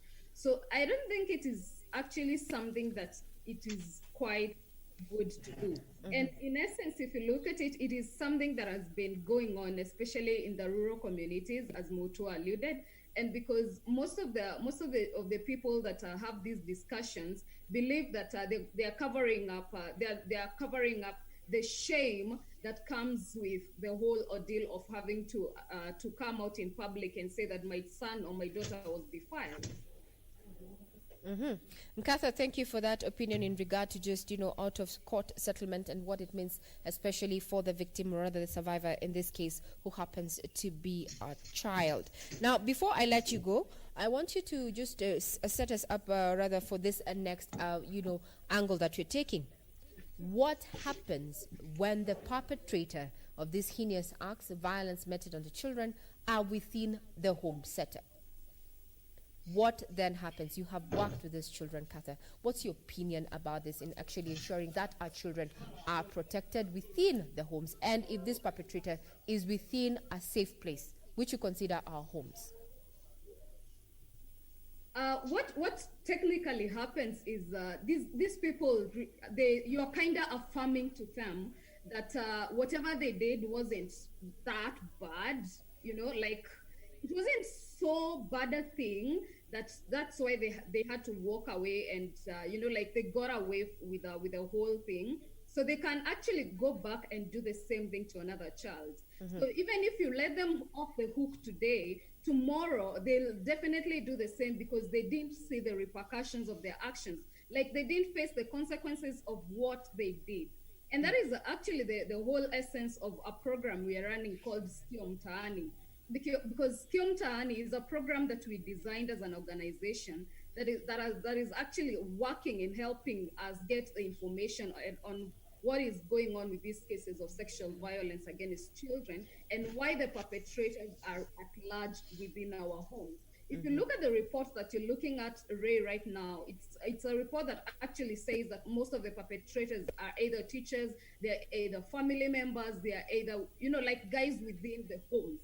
And looking at the current situation where our children are holed up in those homes with these perpetrators, then chances of us having these defilers and these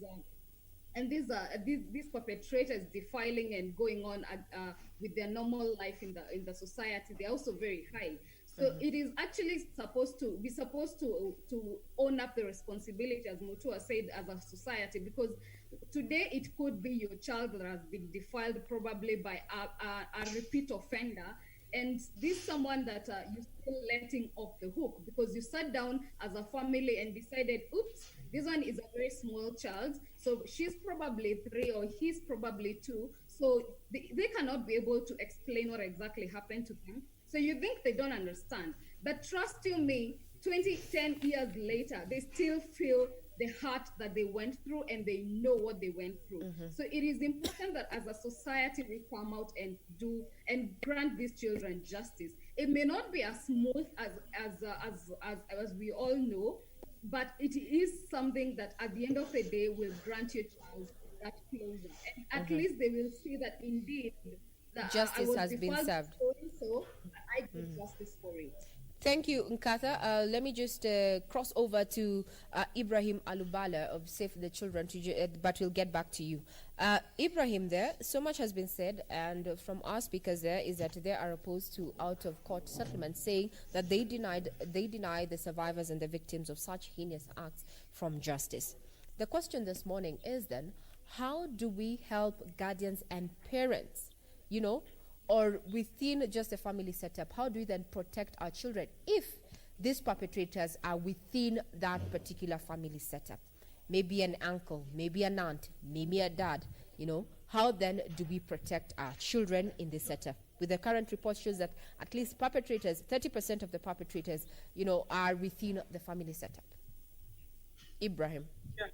I think I do agree with what Nkata says, because like she says, the effects of this crime to the child, or this violence to the child, has a long-lasting effect, and so there is need to educate the community on some of these issues and let them know that today you might be protecting this person because you believe that they are family members, but they might extend those acts to other people within the family setup. And so I think one of the key things that is critical in this regard is to equip the community with this information about zero tolerance to violence against children. That is number one. Number two, try to identify ways of supporting families so that they can have the confidence to report. Again, like I said, one of the critical things that the report highlights is around reporting mechanisms. When some of these things happen, members of the family might not know how to deal with the situation. And so there is a need to popularize certain initiatives like the toll-free line that is now currently being popularized, 116, that if you suspect or you think that a child is being subjected to violence, then it's critical that you call the toll-free line 116 and report that matter. Mm-hmm. So another critical aspect is around the reporting mechanism, just to ensure that reports are done. And then the other issue is also around, like I said earlier, family strengthening. So there is need to also ensure that families are cushioned. One of the key things that came out in the course of this study was that a lot of this violence again is happening because of economic issues.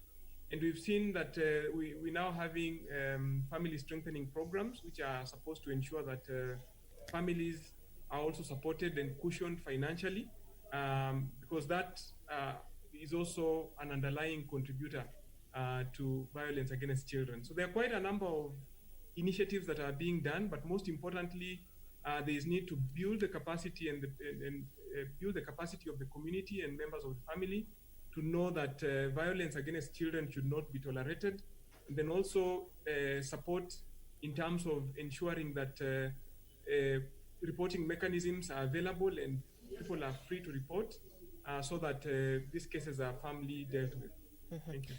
Thank you very much, Ibrahim Alubala there from Save the Children, live from Nairobi. When we return, we're going to be looking at, cases or case studies that we've heard highlighted both on a mainstream media as well as social media in regard to just, violence meted upon children. And the questions that most Kenyans have been asking, especially where a child is abused within the home, the mother in this particular case shied away from reporting this incident. The child contracted an STD, and it was until at that point when she could not walk, the little girl could not walk, that's when she decided to go to the hospital, and the hospital took the case, and it turned out that she did not just contract an STD, but she also is pregnant for her own father. Those are the cases we're going to try and demystify and see then how we can equip, people who might find themselves in such a situation so that we can get justice for these particular victims. Now we're crossing over to Charlene. Good morning, Charlene. How are you? Thank you for your time and thank you for joining in this conversation where we're talking about, violence meted against children. Good morning, Charlene. Morning, Sylvie. How are you? Great. Now, tell me, what do you think about the current, the findings of that survey, the VAC survey that was released on the 16th of July, that has shown that 1 out of every 2 children has experienced one form of violence or another in the country? 1 out of 2. Yesterday, I got appointed to speak to my fellow teams, and these are teams who unfortunately they gave birth earlier. So we had a heart-to-heart talk, and most of them, like one of them was saying, once you reach to high school, the parents, also from a they want you to also be a co-parent to your fellow siblings, and this makes you have a lesser bond with the parents, and you get more exposed to the outside world. And because these people who are doing this heinous act are like praise, they are waiting for these innocent kids who are really striving to know what's out there. And at this age, they really want to know more. That's when they get to be in social medias and the rest. So they get more attached to the outside world than their parents, and so they get more exposed, and they are highly at a higher risk of being endangered. Mm-hmm. Now, Charlene, I want you to just elaborate when you say that you had that conversation with some of your friends who became mothers at an early age, and they're saying that they were forced to co-parent, become co-parents to their own siblings, and this in one way or another made them vulnerable to preying on innocence. Elaborate, kindly help us understand exactly what that means. So one of them told me, for her, the mother is a single parent, so she could have to take care of the kids, and the mother spends most of her time at work. When she comes late at night, she expects more from her. She's the one who's supposed to be doing all the chores. The mother is home back late. So long as she feeds you, the rest is for you to do. You have to take care of your siblings. Again, you have to take care of her because she's the one who's bringing the daily bread.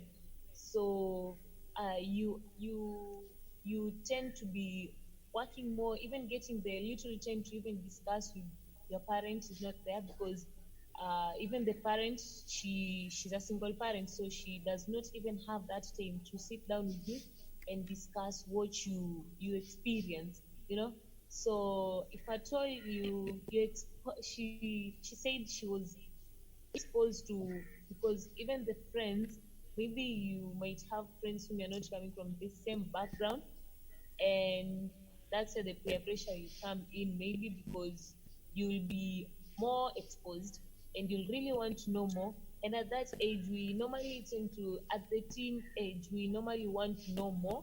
You want to be like so and so, this is how you want to dress and all that. And chances of you having mostly the emotional violence is so high because you are not going to get what you want. And being a victim, like her, she said she was a victim because once she went to school, she had more friends who were coming from a higher social class, and because of that, she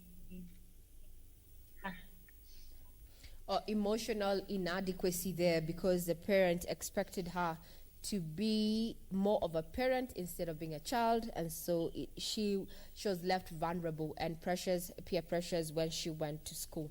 Are we failing then as parents and guardians, and is this why we are, our children, are we subjecting our children, even us as parents, and we have become perpetrators of violence against our very own children? Now we go back to Nkatha Mungao. Nkatha, you've heard what Charlene has said, and that is just what her friends went through, that they the parent was emotionally absent, physically and physically too. She had to take up responsibilities of taking care of her fellow siblings. When she went off to school, there was a lot of pressure, and it made her vulnerable because she wanted to belong. What is your take in this situation, Katha? I totally agree with what Shalene says and what the children actually shared, because most of the children that go through this violence or experience the forms of violence, either at home or in school, it's actually most of them, they are teenagers. And the teenagers, because they are at that point in life, they're actually trying to figure out who they are as people and what exactly their peers are pushing them to do. And remember, if we're not sharing this information with the parents, or the parents are not sharing this information with their children, then chances of these girls and boys getting the same information from their peers is very high. And they will get the same. They will not get the same information that you and I have, which is the correct. Now, Nkatha, other than just that, as there's been an issue that we had highlighted here. A mother failed to report that her child was being defiled by her husband. Let's address the issue of what makes us as parents and guardians. We are the perpetrators, and if you're not the perpetrator, you are an abater because you're not reporting this particular case then. How then can we build capacity for someone who might be in such a situation? How do we empower women and men who find themselves in such a situation? They can't tell on that perpetrator because maybe they may be the financier, or it is a spouse you do not want to risk the ire of the in-laws. How do we empower these people so that we can get justice for these children? Number one, we need to let the parents, or rather the guardian, who wishes to come out and express the dissatisfaction, or rather the issue of what the child has gone through. They need actually to understand that the judicial system and both the security systems, they are there for them. Because number one, most of these cases they actually go unreported because of the long process that it takes for them to get the justice, which can also be very costly. And the other thing is that we as the children protection agencies, we need actually to inform to make the information relevant for that specific case. Because most of the time, when we're handling these issues, we have seen situations where we only giving a blanket information to this parent. Well, in reality, the situation may be a bit different from what we handled before. So even as we're giving out the information that is relevant for this situation and the case at hand, is very important that we give them the relevant direction in terms of who to report to and what to expect once they have reported, such that they don't get to maybe say the court process starts and they're shocked to hear that probably the Sex Offenders Act provides this and this, and then the Children Act provided this and this, and then they're also left. They're actually left out there without anybody to protect them as well. Because remember, if say it's the husband or maybe the wife who did this heinous act against the child, this is someone that you're living together with under the same roof. This is someone you still they're expected to provide for them. So at the end of the day, we need to we need to bring out the aspect of what to expect. Let these people be prepared mentally on what to expect once the case kicks off. Mm-hmm. Now, Nkatha, before I let you go and rope in Ibrahim Alubala, the issue of emotional violence, or psychological violence, is something that, it's very abstract and ambiguous, and we cannot quite, put a finger on it. How then has this affected, the issue of justice, especially when it comes to violence against children? As you've said there from Shalene, from her case, is that, her friend felt that she was being a co-parent and that she was not let to grow as she should have, and that one way or another left her vulnerable. The issue of psychological, emotional violence. Nkatha, how do we protect our children from this situation? Especially now, we've seen the current cases, of separation within the family setup. There's a strain between the mom, the dad. Then how do we protect the children who find themselves in such a situation? What actually is something I would advise is, as parents, once we have the information, let's say I'll actually give an example of a case I was handling a few days ago, and one of the parents, the mother actually came to realize that the son was bullying another girl, and these are kids within the estate. And so this lady came to us, and she was like, I may not necessarily want my son to go to jail, but I want to put this information very clearly out there, even to fellow parents, that bullying and other emotional abuse to children is very wrong. So what we actually, the mother actually proposed is that they wanted us to go to their home and not really not arrest the child, but really make it, a drama, kind of an act, such that this child understands the effect that bullying is going to cause to the other child. Mm-hmm. So we actually did it in a very nice way, and the neighborhood, as we speak right now, they're actually telling us we need to see more of that. So I mean, it is once the parent understands what is going on with their children, then it is important that they also do not coil back and say, this is my child. So yes, it is your child, but the effect that they are putting onto another child is actually is one that can snowball to the future and affect the future of this other child. Mm-hmm. So we need to come together and speak out, and even as a society, we need to raise these children to understand that emotional abuse, you may not put a finger to whatever exactly that this child has gone through. I was at the age of 3, I was called a caterpillar. I still remember those words, by the way. I'm dirty, but I still remember those words. Why would someone refer to you as a caterpillar? Did they give you a reason why they referred to you as a caterpillar? Not really. Actually, it was actually my grandmother who used to call me caterpillar, because according to her, I was this quote unquote very kanono girl. I was a bit fat, and I wasn't like the expected society way of being a slim child and whatnot. So I mean, she didn't and she was taking it out on me because of what my dad, or rather my mom, who was a Kamba, used to disagree so much with her. Mm-hmm. So I mean, she was just taking it out on me, out of that frustration that nobody is listening to her, and they're not going to toe the line for them. So she was kind of narcissistic, so to say. Mm-hmm. So you happened to be the buffer there. We take a short break and cross over. We will take a short break with you, Nkatha, but we'll be coming to you, back to you in not too long. Let's rope in Ibrahim Alubala and hear what he has to say in regard to emotional abuse.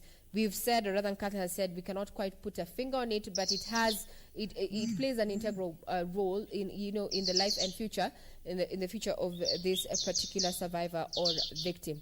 The intangible, or rather intangible, emotional abuse then, especially where the perpetrator is within the family setup. That the person who is abusing this child is the father, or the person who is emotionally abusing this particular child is the mom. Then what to do, Alubala? Yeah, and I think Nkatha says, one of the biggest challenges here is that you can't put a finger to emotional abuse, yet it has, like I said, a long-lasting effect on the life of the child. In terms of even prosecuting that case, it's very difficult, because you see, if it's physical violence, you can go to a police station, get a P3, get a medical report, and then it becomes easier to prosecute the case. But you can imagine in a situation where a child carries an emotional scar, and I think it's commendable that Nkatha has actually used herself as an example in this case, that close to 3 decades down the line, she still feels, she still has a terrible feeling about what was said. And so it's very difficult because the victims in this case might not come out to actually talk about the situation. And therefore, it's also very difficult to follow up with the psychosocial support that is important to ensure that this child gets back to line. And number three, it's also very difficult because the perpetrator may never be punished. And like we always say, the perpetrator will forget immediately. So the person who was behind the commission of that emotional torture will forget and move on almost instantly, but the child will continue living under the weight of the emotional abuse that you're talking about. And so it's important to enlighten families, communities, and children to bring out some of this information. Have conversations with children and just try to pick out issues that relate to emotional abuse and then deal with them. And this calls for a very specialized understanding of how you can communicate with these children so that they bring out some of those issues that might have affected them emotionally, because most of the time these emotional scars are not visible. And then the other issue to also remember is that you might want to also look at the conduct of the child to find out if they have been abused emotionally. Have regular conversations with them. And this is something that maybe parents need to be encouraged, because as parents, we don't take a lot of time to talk to our children. And if we talk to them, it's a very superficial conversation that might not get into the root cause so that we get to understand what these children are going through. So it's important to have deep conversations with children so that we can bring out some of these issues. Thank you very much, Ibrahim Alubala, with that view. Thank you for your opinion in that regard. Now we rope in Timothy Okese, who is the Executive Director of CARC. Good morning, Tim, and thank you for your time. What is your take on the report, the VAX report that was released at the beginning of this month? Good morning, Regina. Good morning. Thank you very much for, I've been following the discussion, and I like what everybody is saying. Ibrahim is a lawyer. I hope he can tell us more about the law. But I want to say this report is very serious, Regina. If you say 1 out of 2, you simply mean that half of the Kenyan children are facing violence. So if we go to parliament and we have how many members of parliament, half of their children are facing violence. If we come to the media houses in Kenya or KBC, all the children you have in KBC, half of them are facing violence. So it is a big and grave thing that we should, it's actually a disaster that we just need to face it headward and be able to do something about it. I want to say that two days ago, I had a meeting with the religious leaders from Manyara County, and one of the bishops gave a support. He said, if we remain silent about violence against children today, we are preparing to suffer tomorrow. And I think this is the truth, that we remained silent for the last 10 years, and now we are suffering right now. This VAC report 2019 is the second report the country has done. The first report was done in 2010, and it had very nice, it is showing statistics. I think it was showing that it was 2 out of 10 children were facing violence. Yes. Now in 2019, we are talking about 1 out of 2 children facing violence. So the situation is actually getting grimmer and getting bad. Now, with that particular, comparison between the first report, yes, this is the second report. Why do you think, is it a case that we are now enlightened, that we know where to report, or is it that now the moral fabric is tearing down in the middle and the children are caught in, in between issues, especially grown-up issues? What is your take? Why do you think now, after 10 years, that we're having, these grim statistics? I want to say it is both. It is both. Awareness has gone high. Now the media, even many media houses, in fact what you are doing and many other media houses, they are now talking about violence against children. Something that never used to happen in 1990. Children were never news. But at the same time, we want to agree that with the change in technology, the moral fiber has broken down. You are talking about a case of a father who is abusing a child and a mother is keeping quiet. The thing is, such things you could never hear about them. Even traditionally, even in the 1960, you could not hear about a child, a father abusing an own child. So the moral fiber has also broken down. And so children have become more of like commodities. Like what you're talking about, what Nkata was talking about, parents, maslaha among the Muslims and other communities where they sit and say that a child has been abused, let us exchange a cow or a chicken, and then the case ends between the two families. That at that time, you are treating a child as a commodity. Yet, as we very much know that violence against children, violence is actually long-lasting. It lives with the child into the adulthood. And many of the adults we have right now who are causing some of the most gravest things in this country is because they were abused as children. It follows that any child who has been abused, in most cases, they also end up being abusers. So some of the abusers we are facing right now, if we did a research, maybe someone should do it, you will find that most of them were actually abused as children. Mm-hmm.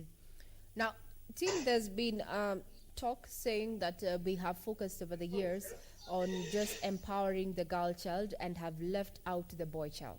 If you look at the report of this VAX survey, however, it indicates that both girls and boys are victims of violence, whether physical, emotional, or sexual violence.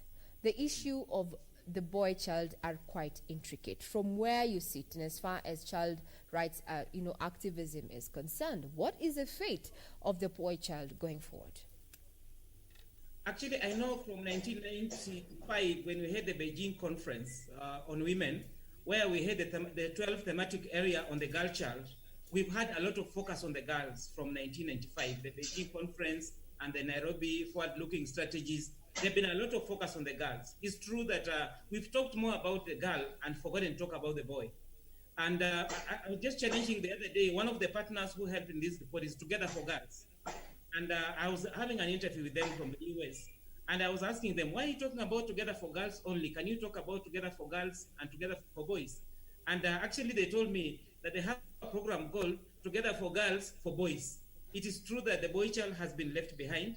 And if we don't focus on, even if we empower the girl only and leave the boy, obviously we are again having imbalance. Mm-hmm. We just need to talk about the boy child the way we've talked about the girl child in this country, so that they can all move at the same level and so that they can also reduce the violence. Because some of this violence is actually happening among children.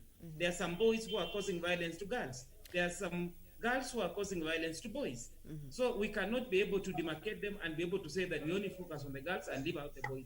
And that's why, like for us, the programming we have, you might have a program for girls, but it's actually a program for girls and boys. You cannot just focus on the girls only and hope to end violence, because it won't end. It's just like saying right now that we should only focus on men to be able to empower women, or we should only focus on women to be able to empower men. It can't work. We have to look at both sexes and be able to move at the same pace and be able, because they have different emotional needs, they have different physical needs. Because when it comes to physical violence, more boys actually suffer than girls. When it comes to sexual violence, then more girls suffer, or more girls are reporting, or more, it's more visible for girls when they have been sexually abused than for boys when they have been sodomized.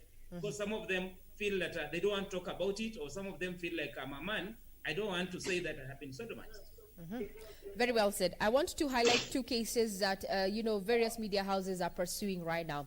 A case in Murang'a County where a 15-year-old boy is accused of murdering a 9-year-old girl. Further on, we have a 17-year-old boy who impregnated his teacher. As our guest this morning, ponder on those issues. As you come to a close, we'll be seeking your opinion in regard to those two particular cases that we are focusing on. Bringing back Cosmos Mutua. Cosmos, you've heard what we have, the conversations they are in. Now we're talking about the fate of the boy child in light of increased cases of violence against children. What's your take? Have we shrunk in our, focus in just putting the boy child at the forefront and focus on the girl child, and at what expense? What is your take? My take is that it's true, because we have neglected the boy child, as the team is saying, and we are focused too much on the girl child, as bringing some imbalance. And now we are reaping the fruits of that imbalance. That's why we see even the cases you are trying to highlight, whereby much of the boy child there's a lot of intolerance, especially on the side of the boy child, because of that imbalance. So I think as a society, we need to balance. We need to balance things as we empower. We should need to empower. A child is a child. We need to empower the child despite their sex, whether male or female, to ensure that we don't have inequalities in future. So as we talk about the boy child disempowerment, as we also empower the boy child, let us not now. It seems that Mutua's internet there is acting up. I'd want to rope in the lawyer in this conversation. That is Ibrahim Alubala. There are a few things would want you to just expound on. What does the law say about the safety of child abuse victims? What does the law say? What provisions have been made to just ensure that the victim, as in the course of seeking justice, that they remain safe? Yeah, thank you very much. There are quite a number of developments in the law in terms of victim protection. Initially, the law was very silent on victim protection. But if you look at, say, for example, the Sexual Offences Act, it has very creative provisions that are calculated at protecting victims. One of the challenges that victims normally have is when it comes to testifying in court. You would find that most of them would still be suffering from the after effects of the violence, and therefore it's difficult for them to testify. Now, the Sexual Offences Act has introduced a provision around vulnerable witnesses, and vulnerable witnesses can actually testify through an intermediary. So in a case where, and we've seen cases where very young children who might not have the capacity to testify eloquently in court, from 2006, now they can testify through intermediaries because the evidence is critical. Then we also have the Victims Protections Act that was enacted some time back, which is essentially geared towards protecting victims. Like I said, the protection can be in a number of ranges. One, when it comes to testifying in court. Secondly, we can change the identities of the witnesses. Thirdly, we can provide support for the victims so that they can be able to proceed, to testify. So so there's the Victim Protections Act. The other critical legal enactment is around the Legal Aid Act, which provides for, makes provision for witnesses, for victims to actually acquire free legal representation. So we have seen quite a number of changes in the legal spectrum, but all these changes are geared towards ensuring that witnesses, victims can effectively canvass their case in court, and so that we realize justice at the end of the day. Thank you very much, Ibrahim Alubala there, just telling us what the law says in regard to the safety of victims of child abuse in light of increased cases of violence meted upon children. We also want to rope in another lawyer, but now taking a different angle completely and focusing on the issue of online abuse. Joy is also a lawyer. Good morning, Joy. And how then can we protect our children from online abuse? Good morning, Joy. Morning, how are you? Great. So share, how then can we protect our children against online abuse? When it comes to online abuse, the approach will be more or less the same as the contact abuse. For example, when it comes to physical abuse or even sexual abuse. So the main thing is that we should create more awareness amongst the children and even the caregivers. This could be the parents, the teachers, the religious leaders, just to let them know that the abuse is really happening, how it happens, and when it happens, what you should do. So there are a few reporting platforms that have been shared, and more importantly, the helpline 116. When a child is abused, a child can reach out to the helpline and report that they have been abused, or even an adult, a caregiver, you being the parent, there being a teacher, anyone who is aware of the abuse happening can report this. The reports can also be made to any police station.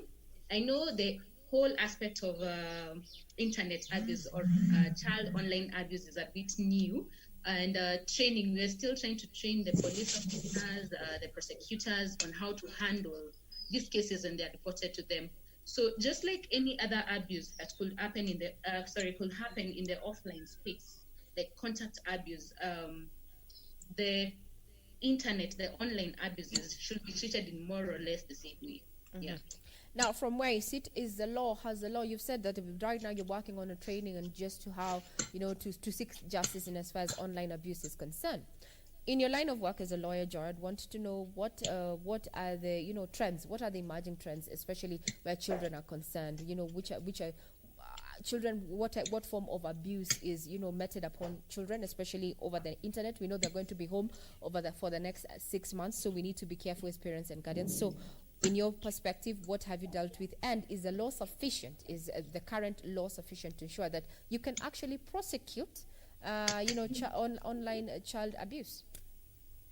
Okay, thank you for that. There are several forms of online abuse that have been happening. For example, there's a lot of sharing of child sexual abuse material, whatever we commonly refer to as child pornography. There's been a lot of sharing of that. But the most reported is grooming.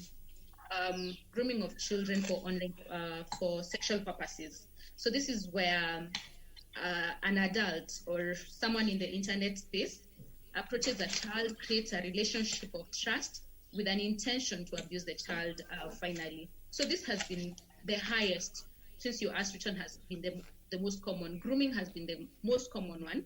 And in the final run, after a child is groomed, there are high chances that the child will be sexually abused. This could happen in the online space, where the child could be requested to live stream themselves when they are performing certain indecent acts, or even when the trust is built, they can also meet in the offline space, have a date, and the child is finally sexually abused, physically abused, or even trafficked.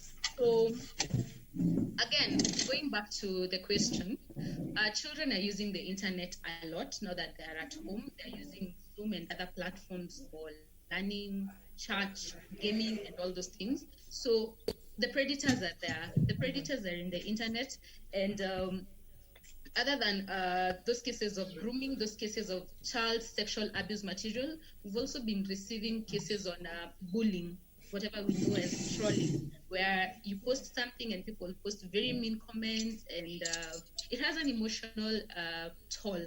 It has an effect on your emotional well-being as a child.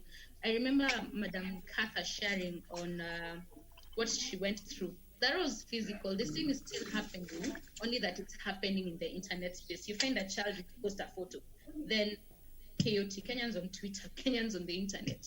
They are ruthless. They'll just come make some very nasty comments, probably how you look, how your dental formula looks like. I mean, it really gets down to children. Now, Joy Katunge, there's something that you've mentioned as we come to a close, or rather as we're working towards a close, or rather closing this discussion on issues of violence against children. The issue of grooming children. How does the space look like in as far as where can this be done by close members of the family? Can this be grooming of children, for sexual abuse? Can it be done by members of the family? And what should a parent or a guardian be looking out for? Grooming can be done by anyone, any race, any age, from any place, anyone from Kenya, whatever. Internet has no borders. So grooming, as I explained, is where a relationship of trust happens. This can be done even by a relative. It can be done by a teacher. It can be done even, in some instances, very close people, like even a parent, a father, a mother. So what you should look out for is when your child is too much on the internet, and they tend to be a bit withdrawn from the physical space. You find that they're always in their bedrooms, in their phones. Then within no time, they start receiving gifts from strangers. You're not buying these things, you're not buying these phones, you're not buying these goodies, but your child seems to be having some new things that you are not the one who bought them.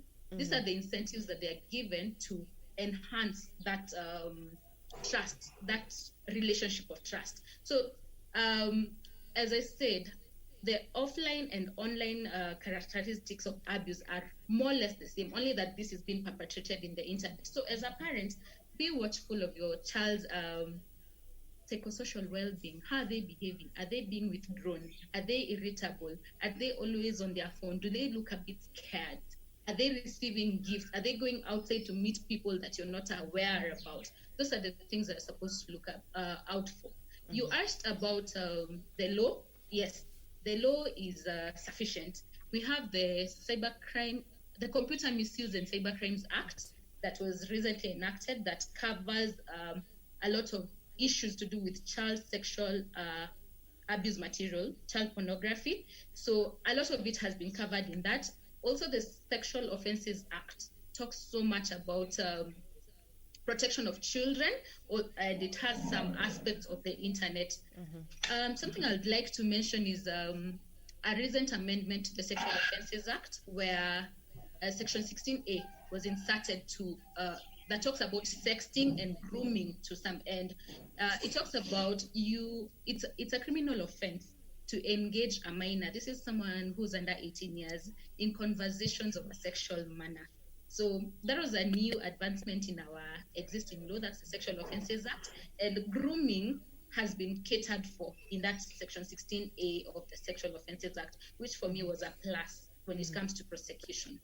Thank you very much, Joy Gatunga, who is a lawyer there, just sharing insights in regard to online abuse, especially now focusing on children. Now, final word, Nkatha, on this current discussion that you're having. Final word, Nkatha? One thing I'd want to say is that as adults, as a society, we need to know that children are very, actually, even when you're talking about the future of this country, we're talking about the children. So we're not going to sit down and watch. So kindly, if you're a guardian, if you're a neighbor, if you're a friend, or whatever you are at the society, Okay, it seems we have lost Nkatha there. Now, final word, Ibrahim Alubala, the Save the Children. Final word, Ibrahim Alubala, on this current discussion. Yeah, I think it's critical for us to now join hands and ensure that the report that was launched on the 16th is disseminated. I know that on this platform we have civil societies that have worked very closely with issues of violence against children. CAC and the child rights networks. I think it would be instrumental upon these entities to ensure that the report is widely disseminated. It's widely disseminated even to children themselves so that they understand. On our part, as organizations, Save the Children, together with the other agencies, the Joining Forces Alliance that constitutes of several other agencies, we have deliberately undertaken to ensure that the report is widely disseminated across all the 47 counties.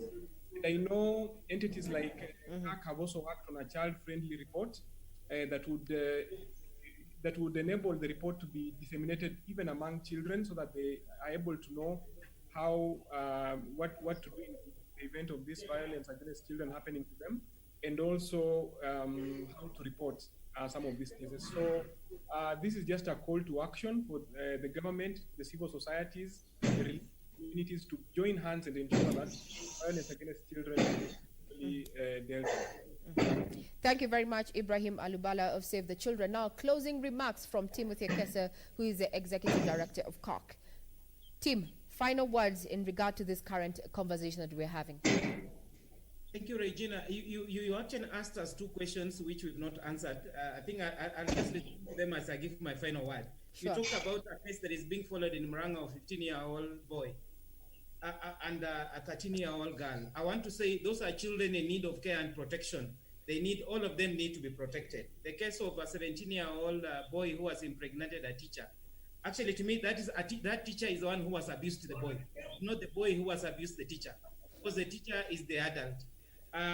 Then my final word will be that apart from, as Albala says, apart from the report, the violence report itself, the government has also developed a national plan 2020-2023, which by 2023 we shall be able to see how far we are moving on with issues of protecting children. Finally, I just want to say that child protection is everybody's business. and especially the media, I want to urge you that please follow up those cases to the bitter end. Don't just report about a nice case of Murang'a and stop there. Can we be able to see in the end what happens, whether the child gets justice or whether nothing is done about the children? I know right now, Joy will tell you that cases of online sexual exploitation, online sexual abuse, we've been trying to follow up some cases that are completed, and it's like none of the cases have been completed. Can the media help us to follow up some of those cases so that we can actually come to the bitter end, so that people can know that abusing children is actually breaking this nation, is actually breaking our future? Thank you. Thank you very much. Timothy Ekesa is the Executive Director of CARC there, bringing this conversation to a close. Take home is Be Vigilant, report, and stay the course of justice so that we can protect the future generations. 1 out of 2 children is suffering one form of abuse, meaning physical violence, emotional abuse, as well as sexual violence. So let us do something to ensure that we have secured our future. I'm Regina Manyara, and my colleague Doreen Arange is on the other side of the studio. And before I step off this particular podium, Doreen, I'd want to hear your take in regard to what our guests have said this morning. You know, we've reported very many cases of violence against children, boys and girls alike. What's your take? Wow, just borrowing from what our guests have said, and we've had numerous guests from lawyers, teachers, just talking to us about the issue of violence, especially amongst children. And there's one thing I want to borrow from what Ibrahim said. He said that emotional scars in children are not visible. It is important for parents to have regular conversations with children. And you see, this just brings that thought of, especially for parents that are busy, and time and again we've had this conversation of, yes, we know parents are out there, they're hustling, they're trying to look for ways in which these children can survive by putting food on the table. But in as much as, yes, parents might be busy, but what time are they taking to even just have a sit down with their children to ask them, how was your day, how was everything? And even in those times when children were in school, after they come home, after coming from school in the house, would you ask your child, how was school today, how was everything? And I think when you talk about this emotional scars, it boils down and runs down to that idea of parents being constantly in their children's life. And there was one time when you had a similar conversation, and a guest was there saying that in as much as, yes, parents are busy, it does not evade the fact that you have to be present in your child's life, because anytime we talk about violence, sometimes it starts even from that emotional capacity. Someone has probably talked to you in some way, someone is probably telling you some things, and you wonder, who will I talk to, who will I confide in? But you see, if a parent, you're always present there in your child, trying to talk to them, trying to show them that you're concerned in their life and in their well-being, then I think this also creates that trust between a child and a parent. So anytime there's any form of violence, it becomes easy for that child to talk to you. And you see, Ray, yesterday, actually it was 2 days ago, we talked about this issue of trust and knowing how best to confide in someone. So anytime I feel like when you're talking about the issue of violence, especially amongst children, whether gender or even sexual based, I tend to feel like if parents create time for children, then I feel like it will be easy, at least for us, to start to curb this issue of violence. So I think for me, it's more of creating that environment, and safe environment. So not just environment, but safe environment where you can talk to your child, and at least your child can be able to trust you to tell you how they were and what is happening in their lives, in whatever capacity. So I think that would be my take home, Ray. That ability for parents to be able to create a safe environment for children to be able to talk to them, have conversations on anything that is happening in their lives.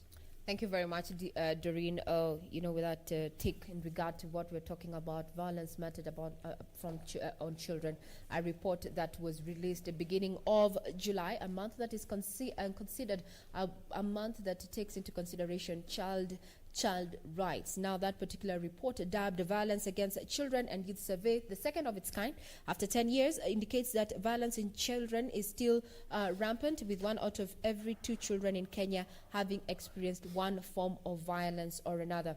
As a parent and a guardian, our take home this morning is be vigilant, report, and stay the course of justice so that we secure the future generations.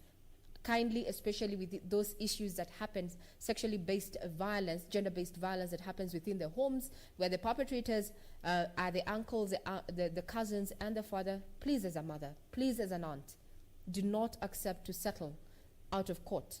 Seek justice, because if this person continues running scot-free, it means some other person might not just be lucky to have actually identified the perpetrator. I'm Regina Manyara. I wish you a great day ahead. Well, thank you, Ray. Time for our next conversation of the day. And being Thursday, you know we get to do things easy and light. Time for Entertainment Thursday. Joining us live from Australia is Becky Jones. Becky Jones is a singer, female R&B singer. Becky, good morning. Good morning. How are you doing this fine morning? I'm good. It's afternoon. I'm here at the moment. So it's morning over there. But good morning. Okay, it's good morning on this side. But anyway, let's just, get right into it. There's an article I read, and it was saying that female R&B artists to look out for in 2020. Becky, what do you think makes you it as a female R&B artist?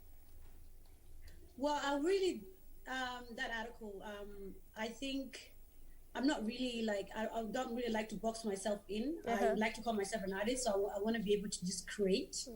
I think because where I come from, South Sudan, there's not a lot of female artists that are really out there.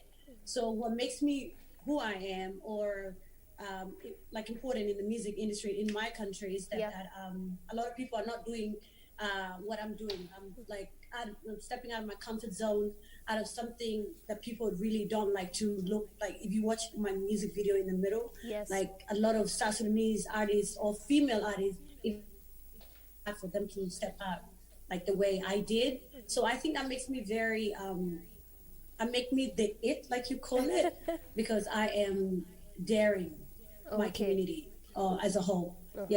You are daring, fair enough. But speaking of daring, you were born in Ethiopia. Part of your teen years you grew up in Kenya, then moved to Australia. Why did you move? Was it to pursue music? Tell us. Actually, I didn't have a choice. Obviously, when I came to Australia, I was young, and it was my mom that made that decision to bring us out here for a better life and better education. So that's why we moved here, really. And, saw the opportunity to do music, and it was hard for me to even step out and try to do music because it was really something that my family don't support. As I am today, I am willing to step out of my comfort zone, step out of what people are saying, and just silence the voice to come out here and have the opportunity to do music. So that's why. All right. We came to Australia to have a better life. Yeah. Okay. You just said that music is something that your family didn't support. So how then did this affect you, seeing that this is what you wanted to do? You have a passion in music. Yes, it affected me because my family, not having the support of your family, it's really a bit it's sad. But given where I come from, I'm supposed to do something being a lawyer or a doctor or whatever that's norm in the community, in my community, to say the least. It affected me to an extent where I wasn't able to go out and just pursue it freely because I didn't have the support of my family. If I did have the support of my family, it would have made it a lot easier, and I probably would have pursued it a long time ago in my younger days. Okay, well, so the reason as to why your family wasn't supportive is because they wanted you to be a lawyer, a doctor. It was more of that traditional kind of setup.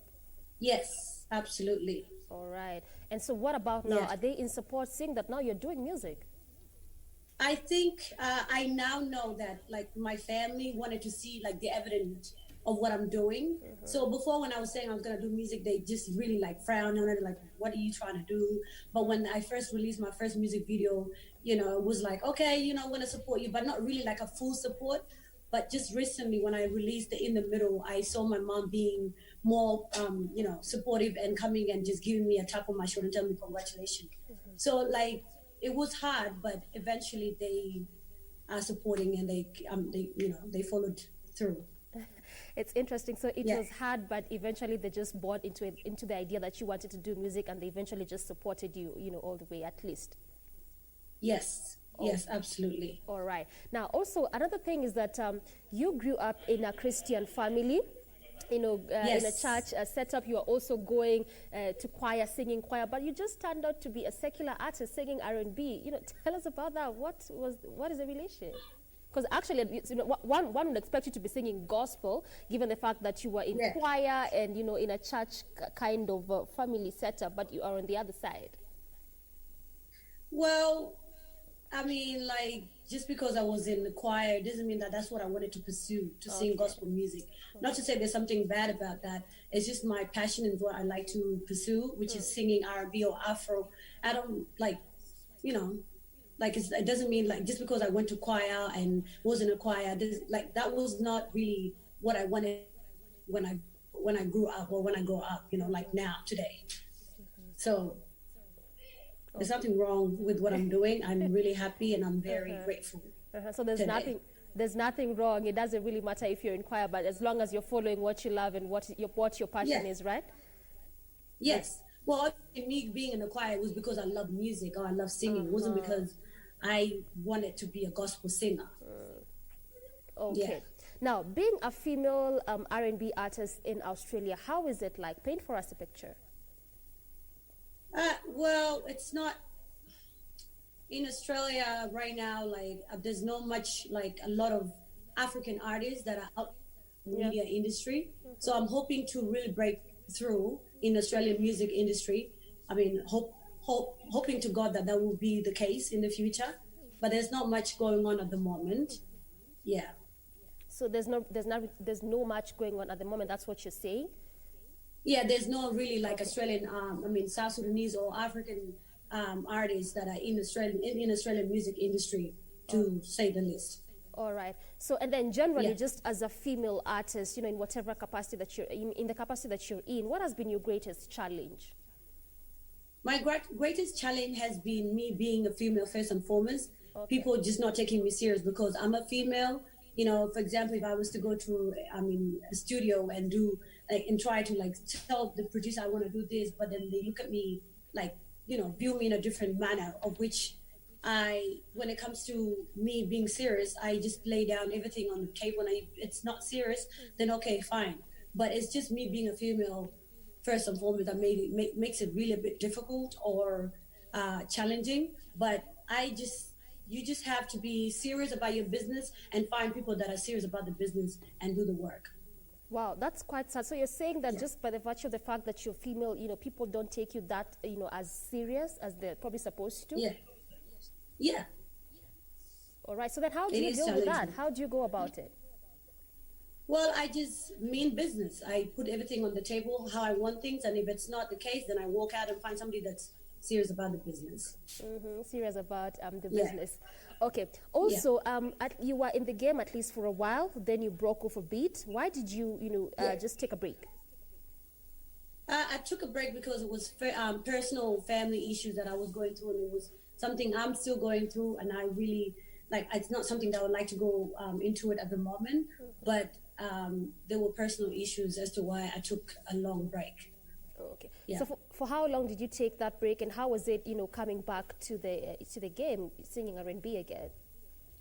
Because music was my greatest escape. When I was going through my issues, I would listen to music, sing, and that was really, I found that therapeutic. With that long break that took maybe 5 to 6 years, I still didn't find myself, my stable place where I stand and felt really comfortable. So I said music made me happy. Music brought out the light in my eyes or the light in my face and everything else that's going on around me. So I decided me coming back to music was really going to change my life in the best way possible. Okay. And now coming back after that 5 to 6 year break, how was the reception like, seeing that at least you were there before? Yeah, well, it's been amazing. The support has been really, really, really huge from my fellow community, to say the least. I've been received very well. And because I've received a lot of messages from younger girls that are trying to break out of that community norm, but because of the fact that they don't have the support of the family, seeing me as a female in my community, it really encouraged them. So I really like the fact that I've taken this step, and I'm continuing to inspire people. All right. Female. Okay, so your greatest support has been from what? Your fans, family, friends? My fans, people that really love and appreciate my music and my talent. All right. Yeah. Fine. I want to talk about your song, Hold You, which, you know, I'm just looking at some of the comments, especially on social media, saying that people really love that song. Probably you can just tell us a bit about it, the concept behind it. What song? Hold You? Yeah. Right. In the middle? Hold You. Oh, Hold You. Sorry, I didn't understand. I didn't hear it. Well, Hold You was created in early December last year. And when I went into the studio, we made the beat right there and then and wrote the song right there and then recorded. And I really, really fell in love with the beat. And coming up with the lyrics wasn't really as hard because I look around and people that I've seen my sister's relationship, I've seen myself in relationship. So it was really based not only just about me, but people surrounding me. And people and the stories that I've seen and heard. Okay, so you're saying that at least the concept behind it was, you know, drawn from the relationships that you've been seeing around your own as well. That is what, you know, made you write this song? Yes. Okay, so then what goes into the process? Maybe you can just, you know, paint for us a picture, or at least make us understand before you write a song, you know, release it, what goes into it? You know, what kind of work goes into it as an artist? Well, like given the beats or the writing part of it. The writing part of it. Oh, well, the writing part of it doesn't really come hard because it's something that you do, something that comes naturally. So it wouldn't really be difficult to write a song.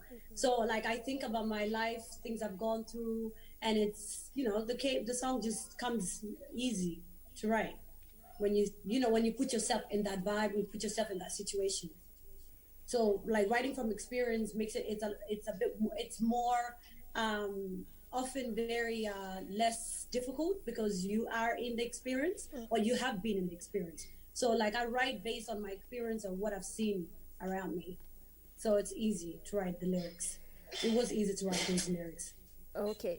So then is it safe to say that you know your major inspiration is basically what you've been through, what you're seeing around in terms of how you compose your songs? Yeah, like most of the best songs or the best song that I write are actually based on things that I have experienced and people that I've been around with really. So, you know, like I have a lot of sisters and I have friends and I've seen and heard stories. So when I write a song, I think about the story and I think about what I have experienced and then I write. So it's safe to say that, you know, I write based on my experience. Okay. Now let's look again at another song of, you know, actually your latest song, In the Middle. Yeah. Just released about, is it 2 or 3 weeks ago? Tell us a bit about that one. It was released 4 days ago, actually. Okay. Oh, all right. So tell us about that. In the Middle was produced by a producer back in Uganda, Kamba Debates. And when he sent me the beat, and I heard the beat and I was like, wow, I really, really like these beats. So, you know, I just find myself thinking about going into a club and seeing a guy that I really, really like, just appreciate the way they look before I can get to know them, because you really don't know somebody until you get to know them. So like, I was like, you know, I have been in that situation before and I found myself in the midst of that before. So it was easy for me to write In the Middle. So basically it's written about like falling in love with a stranger and, you know, just other imaginations that you can find yourself in, you know, being a girl. Okay, and you know, what I'm drawing from you, Becky, is that all your songs are just about love, love, love. Is it because it's R&B and it's all love? Well, love is the universal language, so why not? Love is a universal language, so why not? Now, let's talk about your collabos. You know, have you done any collabos? And probably if you have done, how do you choose people that you collabo with in your songs? I have done, shout out to AMAC. He's one of the most prominent male artists in my community. I have done a collab with him. The song is called The Dose. The video is coming out soon. I am having a collab with one of the biggest Ugandan artists at the moment. So I tend to go towards somebody that I really like and appreciate their music to collab with. Okay. Yeah. you know, just from the artists that you're mentioning, one from Uganda, the one that is expected to come soon. Now, you have grown, much of your life has been spent at least here in Kenya, you know, part of your teen years. I would expect probably to hear you say that probably a collab with a Kenyan artist, you know, something like that. Why not? Or are you planning to do one with a Kenyan artist? Absolutely. I am Which planning one? to do one with a Kenyan artist. Yes, I'm planning. I'm yet to go through that process, but absolutely, it's one of my biggest dreams actually to make a song with a Kenyan artist, because, you know, Kenya was my second home. Yeah. So I'm really, really hoping that will be a possibility soon. Then also, I'd like you to at least tell us, how do you go about picking the artist that you collaborate with? What do you look for? I look for somebody that's very serious, somebody that is focused and is like direct with their message in the song. For example, Calligraph, I really, really admire his work. I like King Kaka. Those are really my favorite artists right now. But in singing, in terms of singing, I like Willie Paul. He's one of my favorite singers. So people like that, I really, really appreciate their talent, because they're very, very intelligent when it comes to writing their lyrics. Yeah. Okay. Yeah. Now, just going a bit back, you had told us that, you know, as the time when you're beginning, your parents were not quite supportive of your craft as at that time. So then, did you have mentors, people that, you know, guide you as you go about music, sing that is something that you loved as at that time, and even now? No, I didn't really have like somebody that was guiding me through. You mean? Yeah, like mentors. No, I didn't have that, because you see, like, doing music, even in high school, I had to be secretive about it in my subject, because my mom really didn't appreciate me doing music. Yeah, I had to be secretive about it. It wasn't something that was really accepted, because I'm the oldest.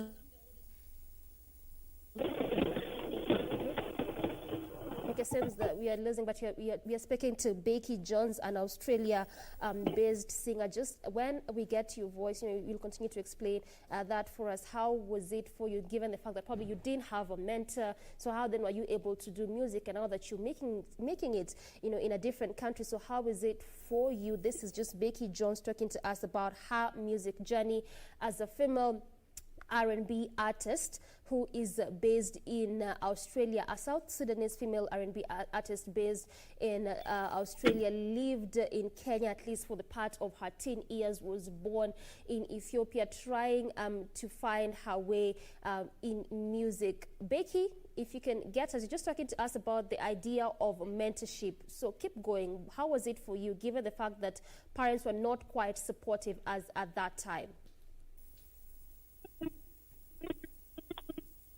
Becky?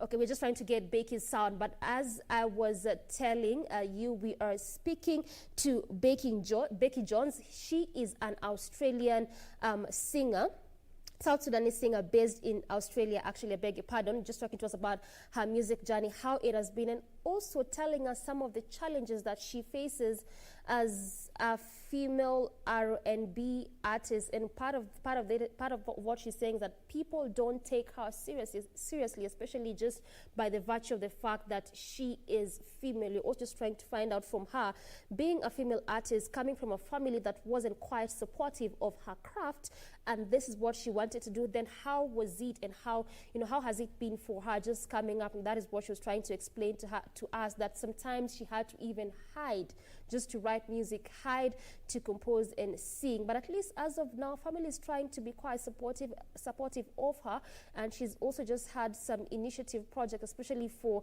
the upcoming female South Sudanese singers, saying that at least that is where she comes from, only that she's based in Australia. So this is just the kind of conversation that we are having with her as a female R&B singer. Becky, can you hear us now? Yes, I can. All right. Sorry no, about so that. we were just talking about very. Okay. Yes. All right, fine. So we're talking about the idea of mentorship, especially as a female artist at that time when your parents were not quite supportive of you. So walk us through that you even had to just hide to be able to write, sing, and compose music. How was it for you not having a mentor, and what are you doing now to mentor probably other young upcoming artists? Well, I look to inspire young generations coming up into the music industry, so they can stop and just step out of their comfort zone and do what they want to do. It doesn't have to be music; it can be anything else they're inspired to do. So I would love to reach out to the young ones if they want any mentor, and if they want me to speak to their family members. I would like to do that because I myself do not have that support. And being the oldest, I had to really be just so obedient and forget my dreams for a little while until I feel like now that I have a voice and I'm able to stand on my ground and say, listen, this is what I want to do. And if you don't like it, then tough luck. That's your problem. I want to do music. And if you want to support me, come along. If you don't, then that's okay. Okay, there's always that question of love and hate in equal measure, especially for artists and female for that matter. So yes, like I had mentioned earlier that, just going through social media and some of your music, people loving your content and the kind of music that you put out there. But when it comes to hate, how do you deal with that as an artist?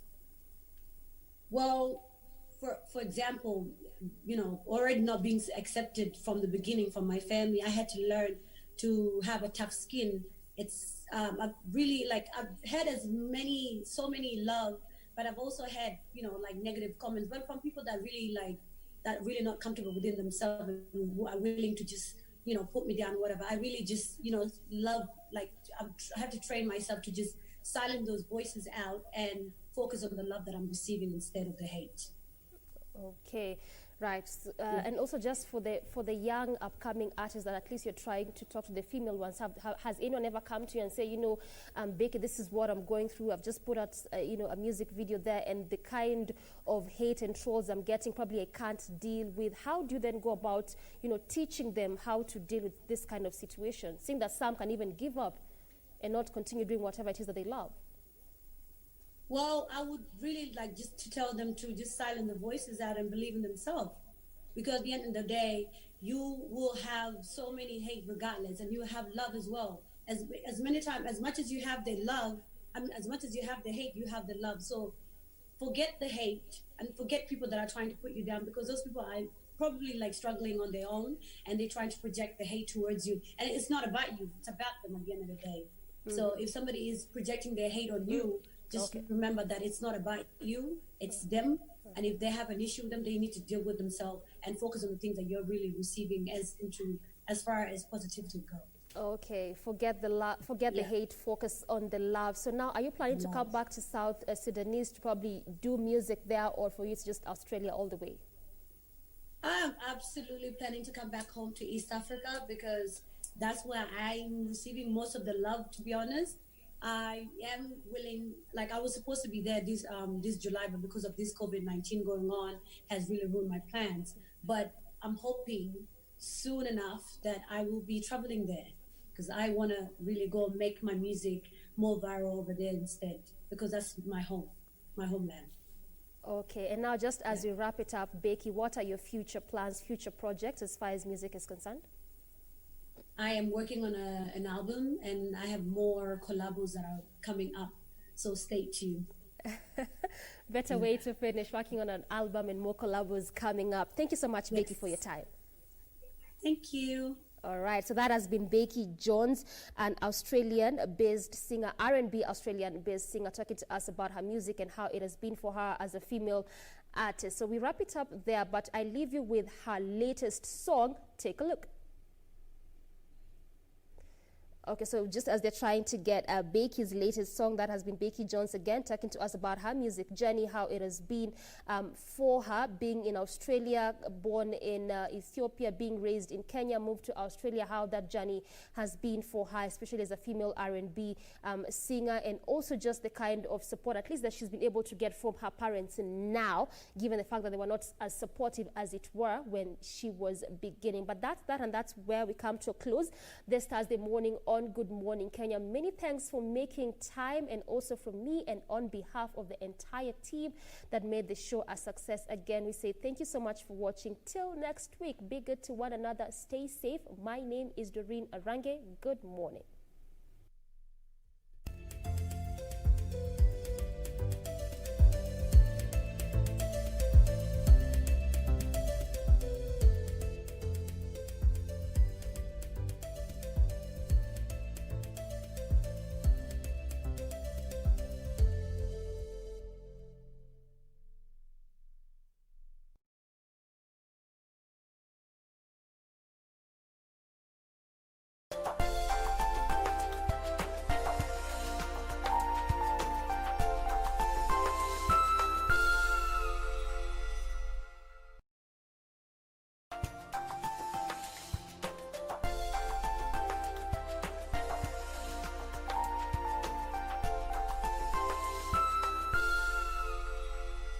Please forgive me. I had never even imagined that I might have to say this to you. Yet I will say it. That you are sadly mistaken about the facts. The Emperor never abandoned Lady Dharma. He had never betrayed her. And as far as I've learned about her from the Emperor, I'm sure she can never betray him. The evidence will not change just because you refuse to believe it. It's not necessary that the evidence be true. Forgive me, Dharma. I don't know what happened to me, and in my fury,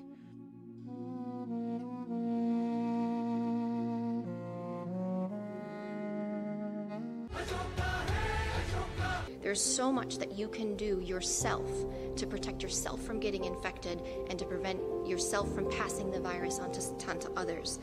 Data gathered in more than 20 countries by the research initiative Global Health 50/50 confirms that women are infected with the virus as frequently as men, but men are more likely to contract severe forms of COVID-19 and die from the infection.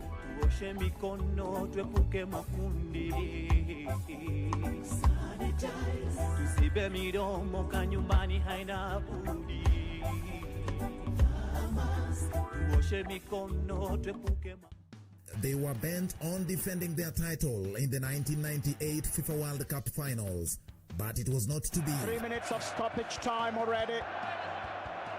As Zinedine Zidane went riot over the Samba Boys of Brazil. Into the goal! France has taken the lead! France has taken the lead! Watch this epic match this Saturday at 5 p.m.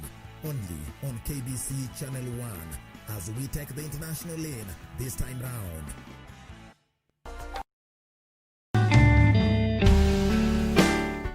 Hamjambo wa Kenya wenzangu, mimi ni Mheshimiwa Mize. Ninalotaka kuambia ni kuwasihi ya kwamba korona iko. Na ili tupigane nayo na tuishinde, ukitoka nje, ukifika kule nje, kuna hata maji yamewekwa nje na serikali. Unanawa mikono kwa maji na sabuni. Na maji yenyewe yawe ni yale ya kutiririka. Pale unaponawa, unaangalia usafi wako wa mikono, unaosha huku nje ya viganja, unasugua katikati ya vidole, pia huku kwenye kucha, manake uchafu wajifiche huku kwenye kucha. Uoshe, kisha sunza na maji yanayotiririka. Maji yakimwaika, kusema kweli tutashinda. Tuzingatie na tutii sheria. Korona tunaishinda na baadaye maisha yatarudi kama kawaida wa Kenya.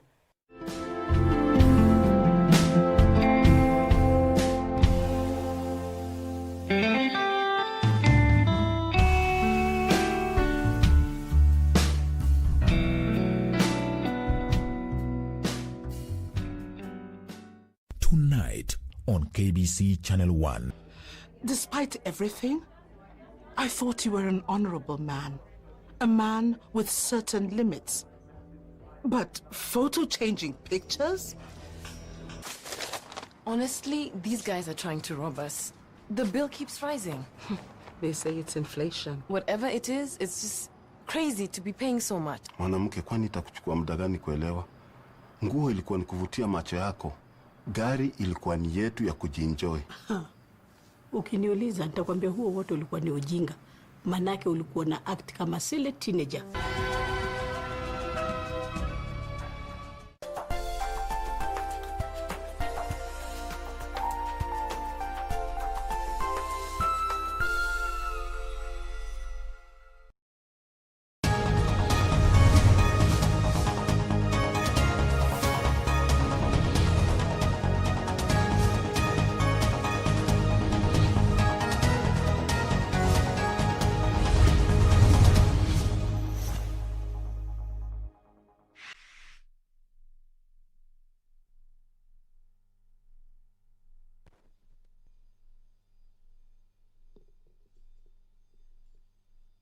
Good morning and welcome to this special sitting of the Senate this 23rd day of July 2020. This broadcast is brought to you by the Parliamentary Broadcasting Unit in conjunction with the Kenya Broadcasting Corporation. 4 businesses have been approved, and among the businesses which will be transacted in the Senate today is the motion by the chairperson, Standing Committee on Finance and Budget.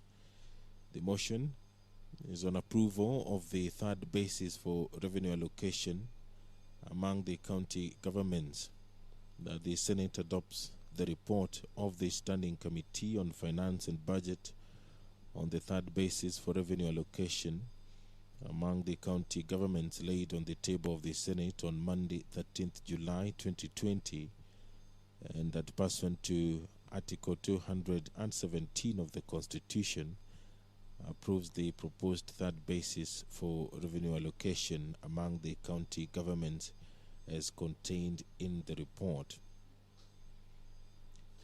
There are a number of amendments, however, which have been proposed, and the notice is given that Senator Mutula Kilonzo Jr.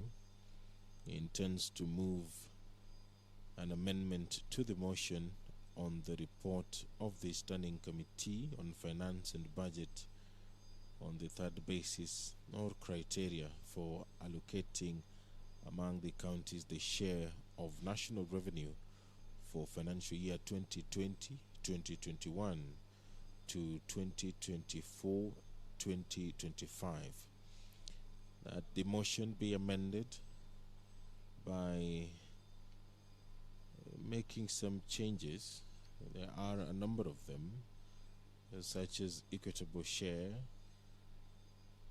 not exceeding the 316.5 billion shillings, which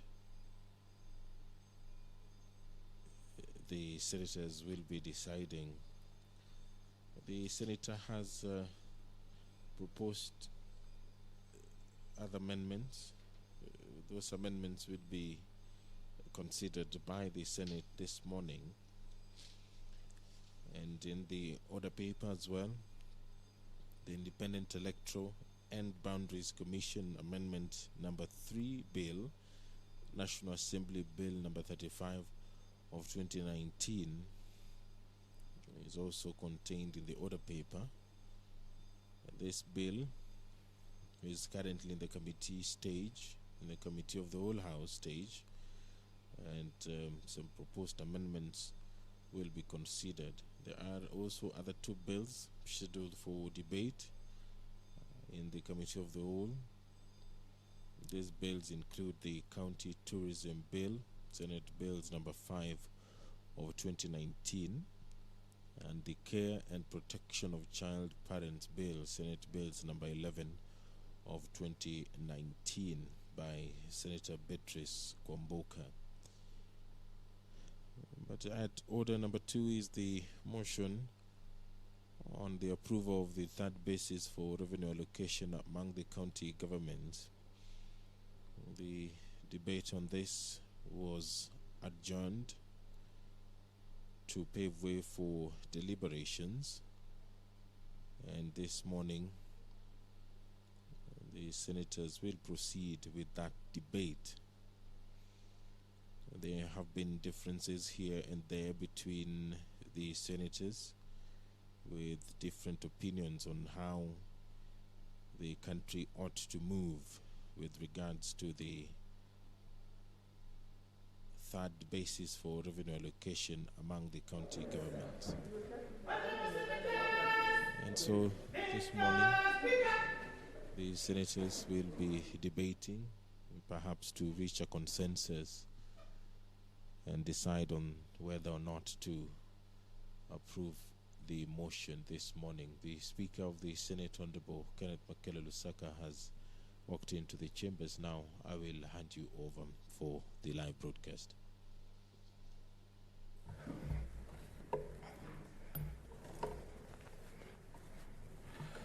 Let us pray. Almighty God, we beseech you to behold with your abundant favor and blessings as your servants whom you have been pleased to call to leadership positions in this republic. We seek guidance to treat and consider all matters that shall come under our deliberation in so just and faithful a manner as to advance the peace, prosperity, and welfare of our country and of those whose interests you have committed to our charge. Amen.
if you're just joining the live broadcast, we are waiting for the business of the day to begin, and as you can see on your screen, there are some deliberations which are currently ongoing. The Speaker is consulting.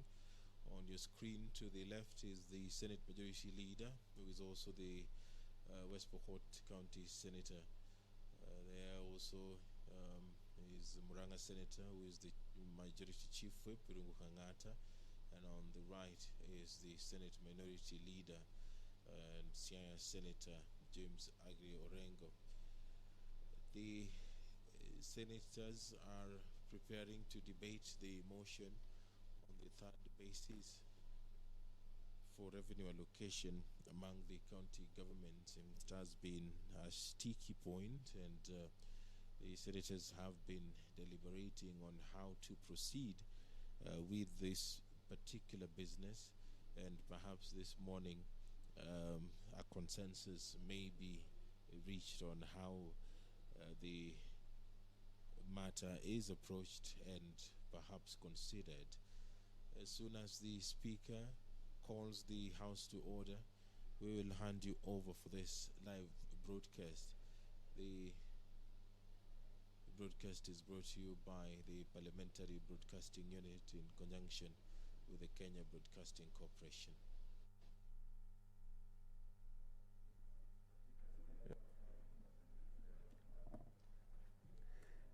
Order number 1, communication from the chair. Okay, other members.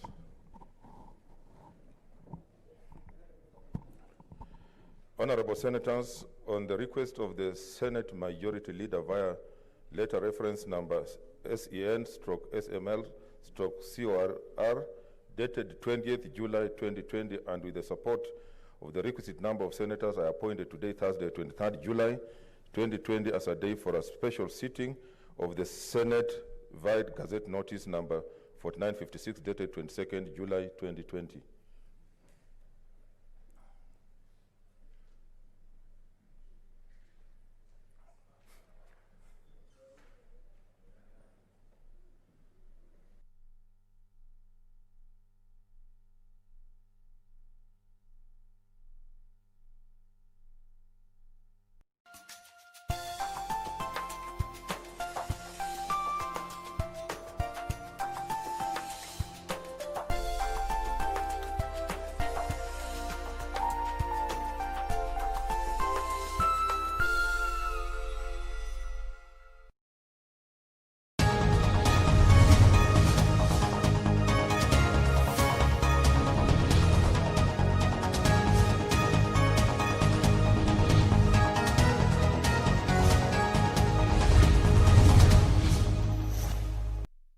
Agenda items are reflected in the order papers for the morning and afternoon sittings. Honorable Senators, concerning debate on the third basis for allocating among the county governments the share of national revenue, the chairperson of the Standing Committee on Finance and Budget laid on the table of the Senate the report of the Standing Committee and gave notice of motion for its consideration during the special sitting of the Senate held on Monday, 13th July 2020.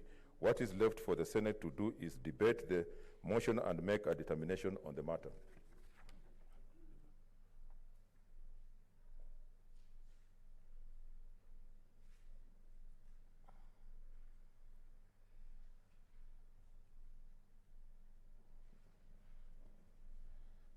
I have received notification from several senators that they intend to move amendments to the motion.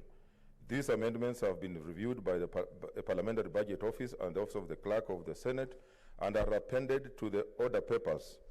As I indicated in my communication during the special sitting held on 13th July 2020, debate on the motion at order number 2 and 1 in the order papers shall be considered and disposed of in accordance with Part 12 motions and Part 17 rules of debate of the standing orders. Honorable Senators, in accordance with Standing Order 35, the business specified in the Gazette Notice and as outlined above shall be the only business before the Senate during the special sitting. Following which the Senate shall stand adjourned until Tuesday, 28th July 2020 at 2 p.m. in accordance with the Senate calendar. I thank you.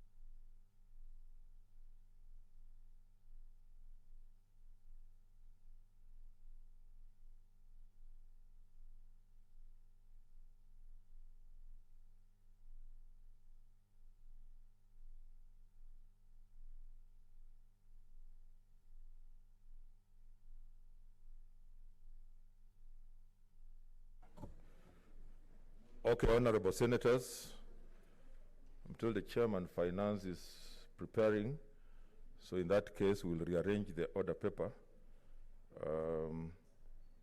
and start with the order number 3, 4, and 5. So clerk.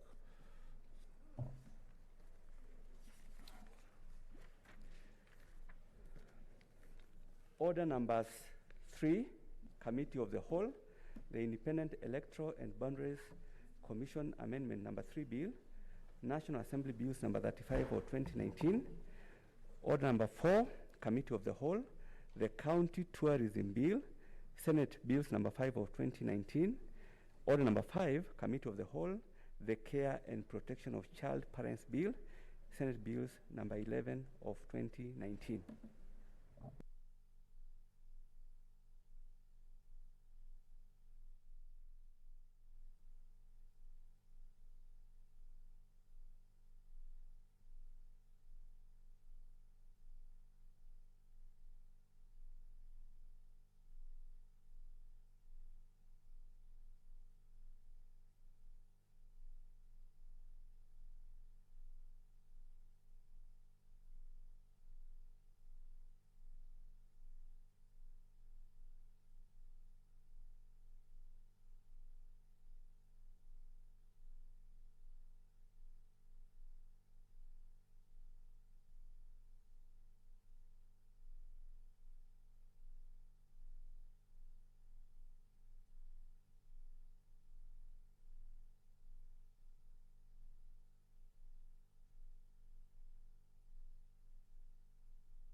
Number 3, National Assembly Bills number 35 of 2019. Clause 2. I propose the question that Clause 2 be part of the bill. Mover. Do you have the mover? Yes, Madam Chair, I propose that Clause 2 be amended as indicated in the order paper. I propose the question that Clause 2 be amended as proposed. I put the question that Clause 2 be amended as proposed. division at the end. The title and clause 1.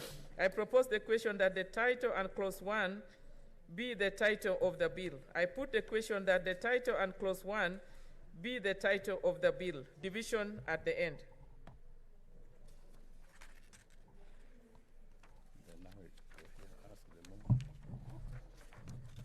Ask the mover. Yeah, ask the mover. Mover. Madam Chair, I move that clause 2 be amended as indicated in the order paper. That's already done. We are already Chair, that one is already done. We are reporting. Clause 2C. The reporting. Now, do you have the reporting? We are finished with the clauses. Now we'll go to the reporting. You'll just ask